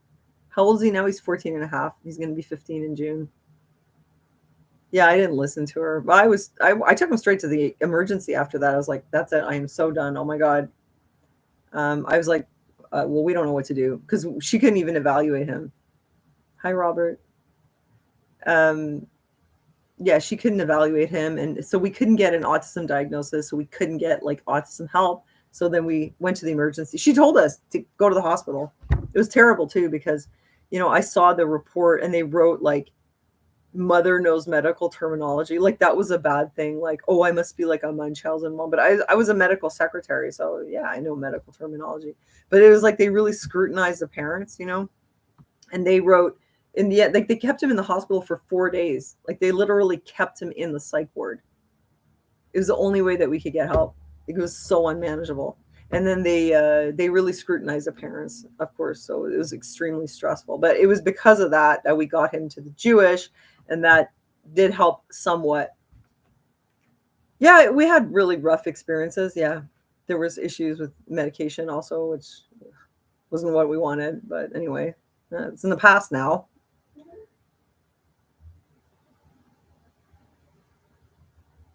She says your daughter is much better controlling emotions now that she's a young lady. Yeah, I mean, it can get better, but like I'll tell you, does Gunnar remember this? He kind of remembers when we brought him there. Like he literally peed on the floor in the emergency. Like I was talking to the doctor or whatever, and he was like messing with the taps in the background, like making a flood and like peeing on the floor. Like he was totally wild. So they were like, yeah, okay, we understand why you brought him here, Yeah, no. Well, he takes clonidine. He takes a small amount of clonidine, but it's been really helpful. Because the kind of ASD he has is called PDA, and it involves like a malfunction of your fight or flight mechanism. So for him, the small amount of clonidine has actually worked really well for him. Then that was probably a part of why he could go back to school. But they suggested all kinds of other things, but I wasn't on board. Well, we tried other things. I did some videos about that stuff too. But one last thing, when I was young, one thing that would really drive my parents crazy was like, say they would take me out for ice cream, and I would always have a meltdown, or my mom would take me out shopping and I'd have a meltdown. And it's because, and you probably know this if you have a kid on the spectrum, but sensory environments where there's too much stimulus obviously dysregulates you, and under this kind of dysregulation you don't have executive function, and the last thing you're able to do is make decisions. You can't use your judgment about which clothing you want. You can't even decide which ice cream flavor you want, and now you're under pressure to make a decision while you've had your executive function removed by the sensory overload of the environment that you're in. And then you get a meltdown. So this happened to me even like in my teen years. My mother would end up really angry at me, telling me that I was spoiled because she thought I was having a tantrum. So I'd be like, I don't know, I don't want anything, and I just like leave, and I was just like cracking under the pressure. Too much choice for an autistic person is like overwhelming. And sensory environments are definitely overwhelming, and having to make decisions on the spur of the moment is terrible. So now I shop like a guy. Like I know what I want. I go and re-up my clothes just like a man. I mean, not all men are like this, but a lot of guys shop like this. Yeah, you know which store has your jeans, you know which store has your undershirts, you know which store has your socks, and what, once a year or maybe every couple of years, you'll go in and you'll buy like 5 or 6 or 7 pairs of jeans, and you'll put them, and then you'll have them for the next few years, and you do not have to shop again. A lot of women enjoy shopping. Maybe there's autistic women who enjoy it too, but I can't handle the environment, so I stay out of the stores. And for Gunnar, it's the same. I don't have to shop for him. I just have to go and re-up his supply of sweatpants and t-shirts. But that's something that I think all parents should know. If you take your kid to places where it involves making choices and stuff like that, and that they have breakdowns, they're not spoiled. I mean, if you're here, you probably know that. It's not from being spoiled. It's because they're being forced to use executive function that they don't have. That has been, I mean, the function has been removed by the duress that they're under because of the environment. So actually, how do they test for autism? They have like a whole battery of stuff that they do. What's it called? The ADOS and some other stuff. So what I would recommend, like let's say you have a teenage autistic daughter and you want to shop. Man, I see people taking their autistic kids shopping and they're like, do you like this one? How about this one? Oh, that one's so cute. And if it was me, I'd be like, ah, I'd hate that.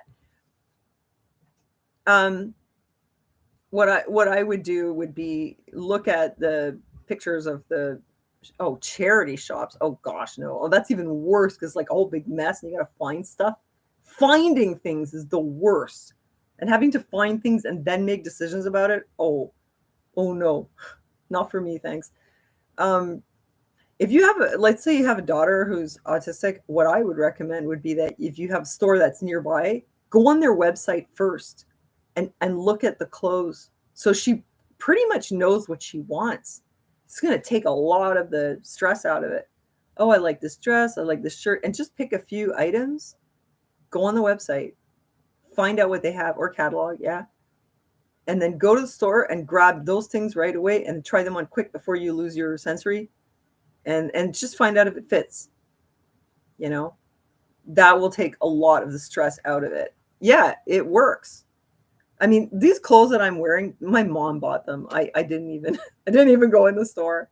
My mom always gave me like the nicest shirts though. Oh, I have so many that she gave me and they're my favorites. But when I buy things, I just go to Ardennes and I know it's a certain kind of shirt and whatever new pattern they have in it, I just grab one and I'm out, Tantrums in public are a nightmare. Yeah.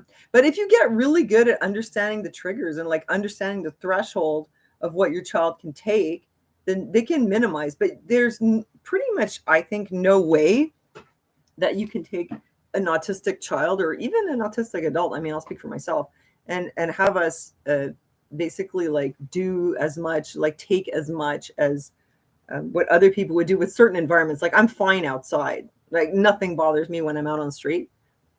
Oh, thank you, Robert.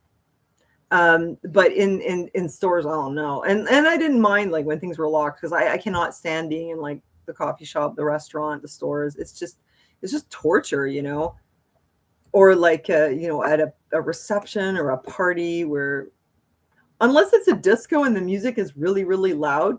Here's another thing I discovered. How come I could go to a disco and like dance all night? No problem.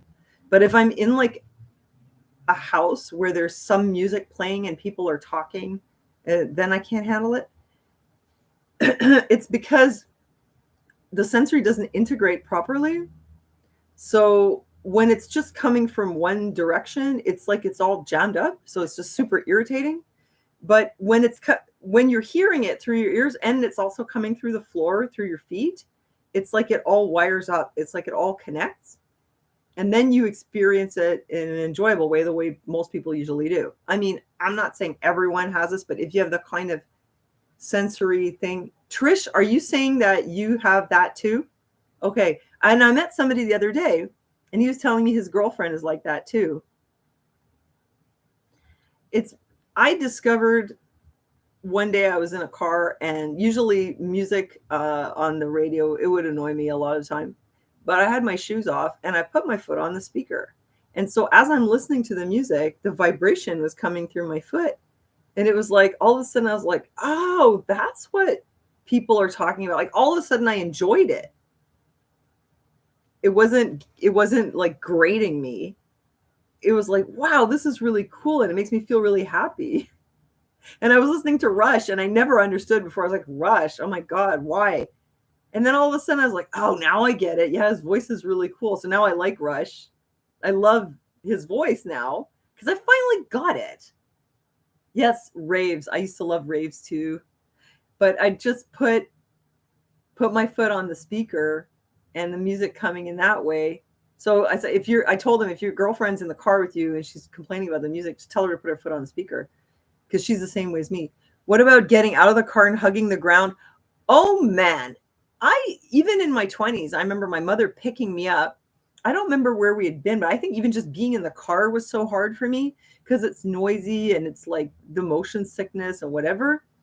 And we pulled in wherever, and I, at the age of like 23 or something, got out and laid down on the grass, just like flattened out right there on the lawn.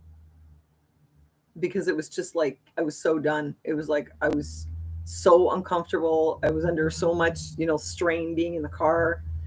And I just couldn't. And I held it together in the car. But I was like, oh my God. Finally, the car opened and I just like flattened out on the grass. My mother was like, that's so weird. What are you doing? I was like, I just don't feel good. You know? Yeah.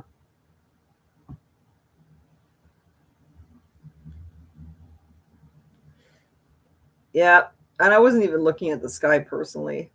It's just that being on the ground is grounding. Like people complain, oh, my autistic kid, I take them out and then they lie on the ground. Well, that's probably really good for them. My son lay on the ground a lot, you know, but it probably means it's been too much. Like people want to take their kids on these great outings, and I get it. Like when I took my son on these vacations, like we wanted to do all that stuff too, and we did go to like Universal Studios, and we went and did things. But I'll tell you, man, I didn't put it on film. But like he had his moments. Like the first night we were at Universal, the first time, it was too much for him.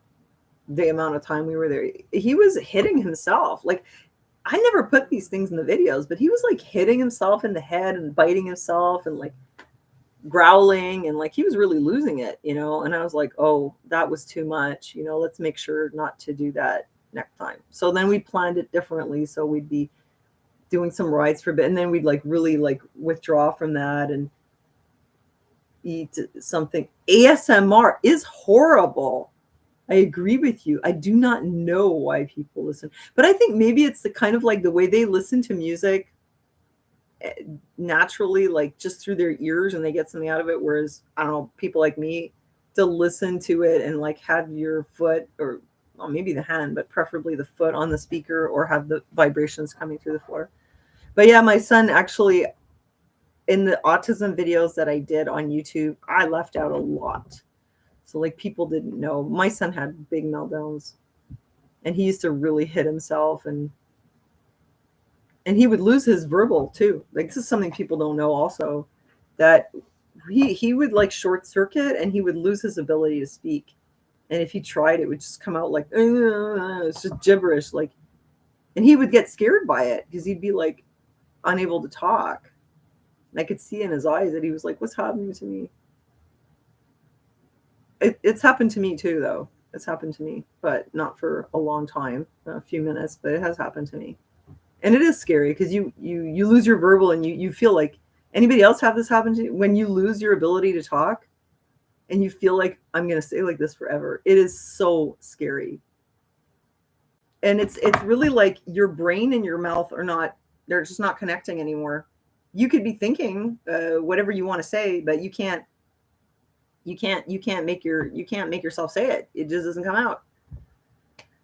If you try to say it, it'll come out like some kind of weird growl or groan. It's happened to me. It's happened to me actually around people that had no idea that I was on the autism spectrum.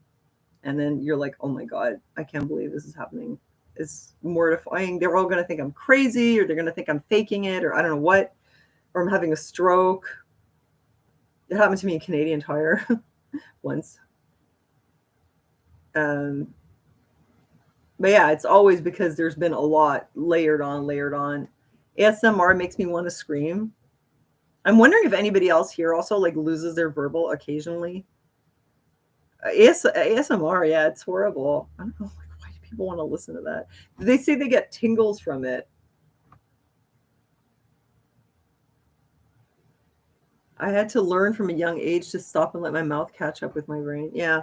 Well, I mean, usually I don't have a problem with that. Oh, unless I'm like, sometimes like when I was forced to wear a mask in that Samsung store, and it is hard to talk. It's like, it's like these long pauses in between this kind of stuff. But I mean, when it cuts out completely, it's like, it's just gone. It's super scary. And my son used to have a lot of these shutdowns, but when he, like, he looks normal, you know, he looks normal and he's talking well. So then when he stops talking, they think he's faking it, or they think he's just being difficult. And it's like, no, he literally goes nonverbal occasionally. Not so much anymore though. It sounds like you have a lot of issues with all kinds of sounds that people make. Oh, it doesn't bother me, like stuff that people do. Like, thank God I don't have issues. Oh, there's only one sound that, oh my God, no. There's one sound that I cannot stand. It makes me freak out. I'm hesitating to tell you in case like there's some crazy person out there who captures me one day and like makes me listen to it. It's not eating noises. I forgot. I was going to tell you about Gunnar with his reincarnation. I'll tell you that. Okay, my nemesis sound. It's running water. I can't stand it. I can't stand it. And when Aaron met me and he'd have the tap on, I'd be like, turn it off, turn it off, turn it off. And he'd be like, what the hell is wrong with you? And he'd get mad at me and he'd be like, you're so controlling. And I was like, no, I can't stand it. Oh, I told you already. Yeah. It just seems like so loud and it's like so aggravating. It's like I can listen to people scratching their nails on a blackboard, but running water, no. Unless it's me running it. If I'm running it to do the dishes, I can deal with it. Typical autist, like when I'm doing it, it's fine. But when you're doing it, no. But yeah, really, like I hate the sound of running water so much. But I can tolerate like mouth noises and everything. All the other stuff and crowds and like weird people in the street, like absolutely nothing phases me. Well, how do I wash dishes? Well, it doesn't bother me when it's me doing it, right? But this is why I can never let anybody else wash the dishes. Waterfall doesn't bother me because it's like a roll kind of sound where the water's like, you know. Yeah, I hate it. But that's why I can't let people do the dishes. Sometimes my friends would come over and they'd be like, well, the kitchen's quite the mess here. Let me help you out. I'll do some dishes for you. I'd be like, no, it's okay. I'm going to do it later. No, it's fine. Really. Let's just like watch TV and like, but the fact is, because what am I going to tell them? Listen, I have like this thing, like I can't stand the sound of running water. Well, but the running water, I hate it so much that like, I don't even want people to know because it's like, really, it's my Achilles heel. Okay, so Gunners, okay, so much for talking for an hour, but whatever. I'm enjoying talking to you guys. I hope you guys are having fun. Yeah, fans and all that. Nah, none of that bothers me. Oh, clocks though. The old-fashioned tick, tock, tick, or those like little old alarm clocks like my mother used to have. I have it somewhere, but I haven't wound it. Yeah, that's pretty annoying. Okay. Oh, thanks, you guys. But okay, I'm going to tell you. So Gunners past life. Okay, now I'm a Christian, so I mean, I think that in Christianity we don't believe in past lives, although I've heard that the Jews believe in it. Have you heard that? I was told by a Jewish person. I'm not a very good Jew. I know I told you I was raised Jewish, but my dad was like kind of an atheist, so it's not like we were really that Jewish. It was just more cultural to make sure we don't forget that we're Jewish. But I was told by some of the Jews that they believe that the Torah says that there's such a thing as like past lives. I'm not sure. Well, and also like when they said John the Baptist has already come. No, wait, the prophet Elijah has already come. And so it was like John the Baptist was like reincarnation of prophet Elijah. Wait, Sonia, you know what's weird? Ever since my second concussion, I'm having problems explaining things. Oh, that's awful. Doing numbers. Yeah, get a scan. But listen, Jana had a concussion, Kanga. Jana was jogging, she runs a lot, and she just like fell and she hit her head. And then she didn't realize she had a concussion and she did more jogging, and she had like a post-concussion syndrome, which can cause things like that. But just like don't panic. Don't panic. Just get some rest, get a head scan. When did you have your concussion? Don't panic though, because Jana had some issues after her concussion, and I have another friend who had that too. Yeah. Anyway, right. Like, I'm Christian, so I don't. I mean, my religion tells me you either go to heaven or you go to hell. Although some people think there's a kind of limbo. I had a near-death experience once, which I talked about in one video, where I did not go to hell. I didn't go to heaven either, though. That's for sure. But this was before I was saved. I went into like a dark place. It would be like, I'm going to tell you the story. I went into a dark place. It was like if you were on a big ravine. It was like really dark and kind of misty, like in this big sort of empty chasm, and there was nobody there, and God wasn't there either. and I felt just like I was really alone in a really dark place. But it wasn't hell. It was, I think it was like a limbo or something, honestly, or like a, what do you call it? Like a purgatory. Yeah, I don't know, but I didn't want to go back there. That's for sure. I got saved after that. That probably helped with me being willing to, a month ago. Well, take it easy, Kanga, then, because Jana, it took her a while to recover. But get your scan and let us know how it turns out, okay? Don't panic too much. We'll pray for you too. Okay, so Gunnar, see, before he was born, believe it or not, I was going to call him Alexis because that was the name my mother was going to give me if I had been a boy. I was supposed to be called Alexis. And I liked the name. But when he was born, I looked at him and I was like, he doesn't look like an Alexis. I thought he looks really German. I was surprised. Like he had this blonde hair in his face. He looked like a little old German man. So I was like, well, I'm going to have to rethink this name thing. And I thought, I think I'm going to name him after one of my German relatives. Oh man, I would love to show you the picture. I think it's right here. I can show you who he was named after, okay? This is crazy. It's right here. I have like a scrapbook. So I have all these German relatives and they had names like Otto, Eugen, Wilhelm, Heinrich, Ernst. Uh-oh. Oh well, it's stuck in here. I have one page that I made for the Polish Jewish side. That was my Uncle Abraham who survived. I have a lot more pictures now because I found a lot of my relatives. I found two of my uncles actually went to Israel, which I didn't know. And then I have a picture of the German side. You can see that. Where's my mom? My mom is here. Okay, so on the German side, had all these uncles. And this right here, okay, this is Günther, all right? I ended up naming him after Günther. Oh, yeah, I actually named him Günther when he was born, but nobody could pronounce it properly, so I ended up changing it to Gunnar.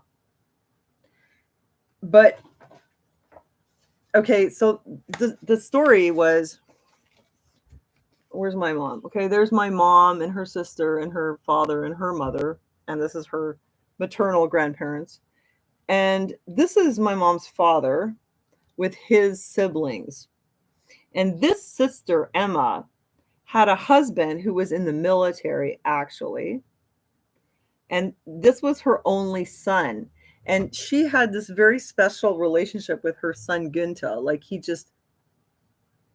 looks like him. I know. No, he looks like Günther. He totally does. It's crazy. And you can't even see it so well because the picture is so small. But you see, Günther's father was a major in the army. He was a military man. So Günther was, of course, expected to go into the military. And you guys know which war this was. And Günther was very young. And he finally did go into the army. And he just did his basic training. And it was right at the end of the war. He got sent to the Russian front. And it was like 2 weeks or 4 weeks, he got shot. And here's the crazy thing. He got shot in the butt cheek. And he ended up in a military hospital near the Russian front. And while he was in this hospital, and actually my brother dug up, like, there's a record of like exactly where he died, which hospital it was or whatever.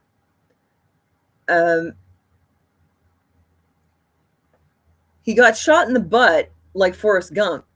Yeah, exactly, like Forrest Gump. Then he was in the military field hospital, and the Russians came in and shot him in the back. So he had 2 bullet holes. Like he had a bullet hole that like went in here and came out. And then he had 2 bullet holes that went in here and came out the other side. Guess what my son Gunnar has? He has the birthmark. And this is so crazy. He has 2 moles exactly where Gunto was shot in the butt. And he has 2 moles on the back and the mirror image on the front. And it has like, you know how people who believe in this stuff, they say the gunpowder, there's like a not a neat edge, but it's like where you can see that he has this. It's so crazy. He literally has both wounds of his cousin that he was named after. And if you look at Ginta's face again, okay, and like I told you, I'm Christian, so I mean, in theory, I don't believe this, but I don't know. It kind of makes a case for it. Okay, get a good look at this guy's face here. You see this guy? I don't know if you can see it well in this picture. He looks quite a bit like him. The lips and even the nose, like he looks a lot thinner than Gunnar, but there's a lot of resemblance there. So, I mean, it's not exactly 100%, right? But what's really weird was that Gunnar, from this extremely young age, even though we're not into war at all, we don't have guns, like none of that's in our repertory. He had this obsession with war. Yeah, I'm still alive. I know, it's crazy. I'll be off soon, unless you want me to stay. You see the resemblance, eh? Like the lips, because he doesn't have my lips. Epigenetics, maybe. Yeah, but that's my mother's cousin. It didn't come through me at all. That was my grandfather's sister's son. So how did it get transmitted to us? I don't know, right? Although my father was also in the Gulag. He was on the Russian side. He was in the Gulag. So I don't know. Maybe it came from there. I don't know. My son wasn't exposed to any like Russian stuff or war stuff or nothing. But anyway, my son was just like super interested in World War I and World War II, and in particular in Russia, which is where his cousin was killed. So what's weird is he came out looking like him, which I didn't even realize at the time because I hadn't even seen the picture. I got this after. He got the birthmarks in the exact same place where his cousin was shot, both of the times that he was shot. So, I mean, that's it. It is what it is. I don't know what it means. I'm not convinced that he's reincarnated, but I don't know. It's a bit weird, though, don't you think? But what's interesting, too, was that, yeah, I mean, the wisdom of God, like some things are not known to us. We don't really know. But in any case, he certainly has some kind of weird, like, things that, match up. But the birthmarks is so weird. And they weren't there when he was born. These were moles. And they kind of developed a bit later. And then I was like, oh, that's so weird, because that's where his cousin was shot. And then much later, well, anyway, he also developed this fascination with war. And then he was just like super, super interested in World War I and World War II. So we don't know. But if I had to interpret it some way, I think that maybe when Günther went over to the Russian front, he had some ideas about what the war was about and what the Russians were about. And maybe once he was shot and he was on the other side, he realized that we were all one, and why were we fighting the Russians, And maybe when he came back in this life, he somehow wanted to pay homage to the Russians, I don't know.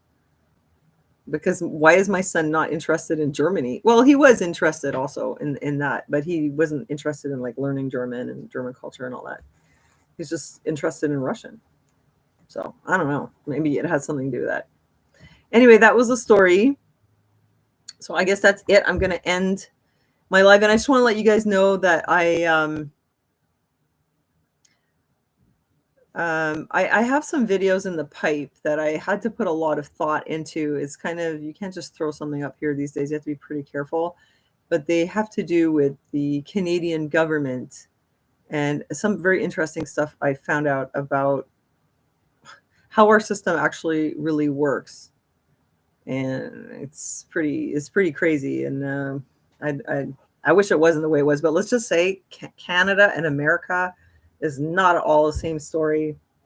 And your government has a very different allegiance. Let's just put it this way: we're a lot more screwed than you are, basically. And another one was about our upcoming digital ID and digital currency here in Quebec. But it takes time to put these things together. I am on BitChute, yeah. The link is under all my other videos. So I'm working on putting something together there it's going to be informative, and I want it to be neat. But I can't deal with sitting in this chair for like 12 hours at a time, so it's taking a bit longer. But in the meantime, we had a chance to have this live here, and it's been nice chatting with you and seeing your posts. You guys are a lot of fun. My son was a teacher in a past life to me. Well, yeah. Oh, I've seen some stories of kids that, in India where they believe in this stuff. They said, oh, I was so and so in my past life. And like there was this one girl, she said that she was an incense maker and she was hit by a car, and she told her parents where to bring her, and literally they brought her to the house where all the people were there that she had named, and those people thought she was a reincarnation of their son. And it's out there on YouTube somewhere. There's some documentaries about this kind of stuff. So, I mean, I kind of thought sometimes maybe people who are Hindus, maybe people who are Hindus, they don't get to go to heaven after they die, but they get reincarnated. I mean, I don't know. Maybe that's how it works. I don't know. Jared says he ain't autistic, he's talented. See, I covered that at the beginning of this live. I explained that. Yeah, he's doing really well now. Anyway, I hope that was helpful. I mean, I know it's a super long stream. Like usually, I don't know, people, when they watch videos, do they want like a 15-minute video? I wanted to really go in depth on this. If it helps. I did ask you guys last time your age, and most of my audience, like I thought, was like between 35 and 75. I don't know if some of you still have younger autistic children. If you have teenagers, though, maybe some of this will be helpful to you. I would hope. It helps deal with some frustration too. Like, definitely when I changed this approach. Hi, Susie. Oh, your son is 14. Okay, so you're actually exactly in the same boat as me. Turning 50, son is 14. So that's it. We're in this boat together. Yeah, he turned out okay. He's doing well, and I'm still taking this approach to sort of supporting him. He's talented. He doesn't look autistic. I know he doesn't look autistic. But go watch the beginning of the video. I'll explain. Explain it again. 56 and your daughter's 15.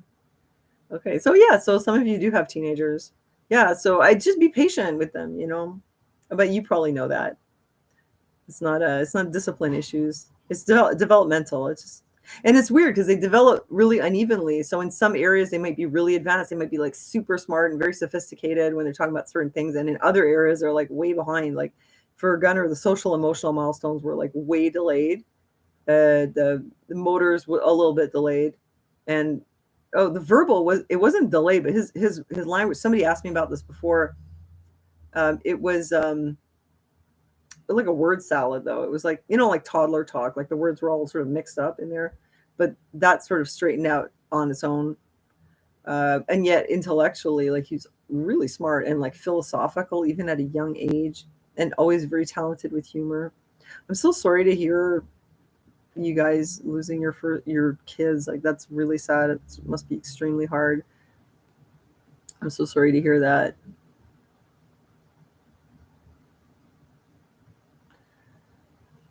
Um,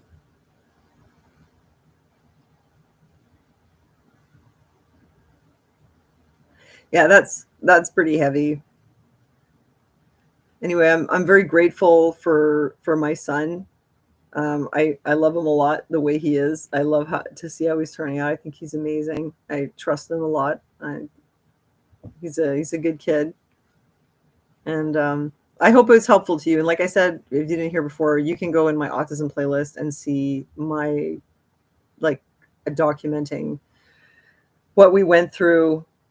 It was looking pretty dark at certain times, and I mean, it's an incredible transformation, that he's got. So the radical unschooling experiment that I did, it worked, and the sunrise approach, that was basically it. That really worked for us. Thanks a lot for joining me, you guys, and yes, don't forget to drop in, and you'll see my videos that are upcoming more about our political situation here. And yeah, I do have my BitChute, which the link is under my other videos. Okay, so I hope that was helpful. Thank you so much. Love you guys. Okay, I'm gonna hit the road. Okay, God bless you guys, and I'll see you next time. Bye.